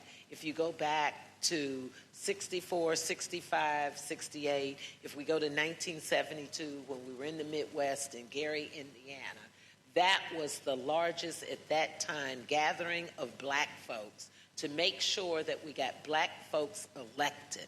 People like Senator Herschel Craig that's sitting here, that's been a fighter in this community. It is so important for us to do that, because at that time you had great leaders who came together, and it's a history you should read about, because you had prominent leaders from Jesse Jackson to Shirley Chisholm, the first female, by the way, to run for president as a serious candidate. The only female as founder of the powerful Congressional Black Caucus, which was founded the year before that. And all of that was set by the stage because we had had prominent leaders like Martin Luther King in 1968 die, Malcolm before him in 1965. And I tell you this because young people need to know our history. So when you feel that you're hopeless, when you read our history and you see what black people did, not for themselves, but for us so we could have a better life, right now, all of that with this administration is trying to take us backwards. They're making woke a bad word. They're saying get rid of everything that was woke. Well, the opposite of woke is asleep. So thank God that we are woke. Thank God that we are black, and thank God that diversity, equity, and inclusion is not about a handout. And thank God that we have talked about boys and girls, men and women coming together, because my liberation is not a competition. We have to be in this together. And that's the only thing that I ask you to remember, to stand together, to stand united, and to stand on the shoulders of so many people who died for me and you to be here. And a change is going to come. A change is going to come because we are stronger together. And I want you to remember that. So my message is one of hope. Powerful. April 3rd, 1968 at Mason Temple in Memphis, Dr. King gave his last sermon. And in that sermon, he said that black people individually are some of the poorest in America. He said, yet collectively, we represent one of the largest economies in the world. I want you to understand that dichotomy. Poorest individually, one of the largest economies in the world. The United States economy is a $30 trillion economy. China is $19 trillion. If you look at the wealth of African Americans, our wealth exceeds most African nations in terms of their gross domestic product. But the question is, how do we then move as a collective? I'm working on a book that will be dropped in February, and I'm talking about this. Where Dr. King, in his book, Where Do We Go From Here, Chaos of Community, he said there were 4 institutions that were primed to liberate black America: Negro Church, Negro Press, Negro fraternities and sororities, and Negro professional and business organizations. He said, yet none of them have collectively given their all to liberate black America. Where we are today is that too many of us are fixated on being entertained. When someone comes to you and they said, man, preacher, man, he preached a sermon, I want you to ask them, what was the scripture? If they only tell you about the hoop part of the speech, that's the feel-good part. But the basis of the sermon is the scripture. If you can't name the scripture and the points, then you didn't really pay attention to the sermon. You were entertained by the hoop. So where we are now is that when we have these gatherings, we come, we gather, we take selfies, we post videos, and we say, man, it was a great conversation. But how many of us then say, what am I going to do tomorrow to do the work? You heard me earlier say that we have generals, but we don't have enough troops. I always think about Nehemiah. Nehemiah wept when he learned that the wall had crumbled. And then when the king said, go check on your people, Nehemiah surveyed the wall. Nehemiah surveys the wall. He comes up with a plan of action to rebuild the wall. But the critical part is that he goes to the people, and then the people said, let us rebuild. What is happening is that today we are asking the Nehemiahs to come up with a plan and for them to rebuild. We are not accepting the us part. And so then when you keep reading that, you see that there were haters. Haters said, y'all can't build that wall.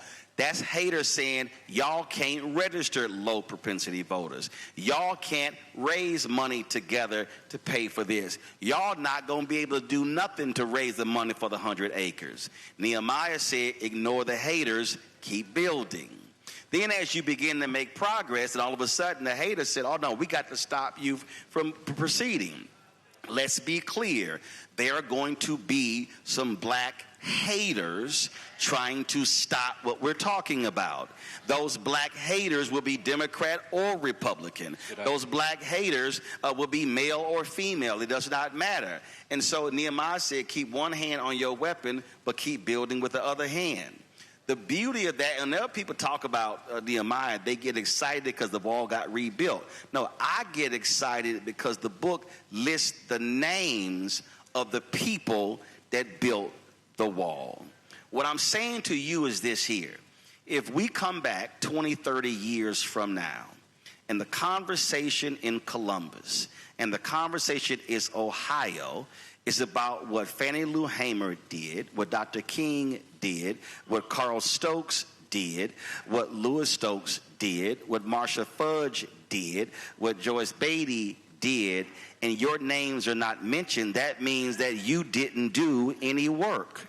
The challenge for this generation is whether or not your names today will be called tomorrow, or will people tomorrow completely skip over this generation? Too many of us are not committed to the work. We want the attention. We want the acclaim. We want all of that, but none of that stuff happens without the work. Your homework, your challenge now is, what am I individually going to do leaving here? When I go back to my sorority, my fraternity, my men's group, or whatever group I'm in, how am I going to grab them and say, you in this? Okay, what you going to do? And what you going to do, what are you going to do? Because that's the only way these things happen. One person can't do it all. Every person in this room has the ability to completely change the future direction of this city, in this state, in this country. But if you come back to this in 2027 and you do a personal annual report and you look back and say, man, I didn't do anything in the last 364 days, you are the damn problem. All right. You're excited about doing your personal annual report for 2027? All right, we want to thank you all for coming out. As I mentioned, there will be just a limited number of books available for signing and purchase. For those folks interested in getting that, we're asking you to go out that door. Last round of applause for Roland Martin and Congresswoman Joyce Beatty. Thank you all for coming out. We'll see you at all the other events throughout Black Girl Dad Week. Dami, go ahead and hit them. And hold on one second. Congresswoman Joyce Beatty, we want to, Congresswoman, she can't hear me. All right. We just want to give you this award. Brother, again, this was the Bell Hooks Award, showing this love for both black men and black women. And let me put this down and get a hug.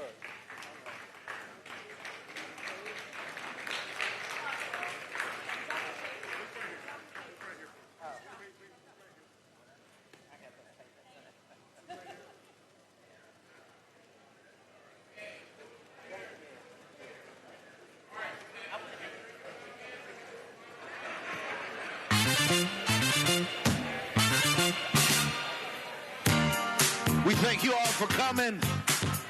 We thank you all for coming. Like he said, you can go right over there and get you a signed copy. Mr. Roland Martin.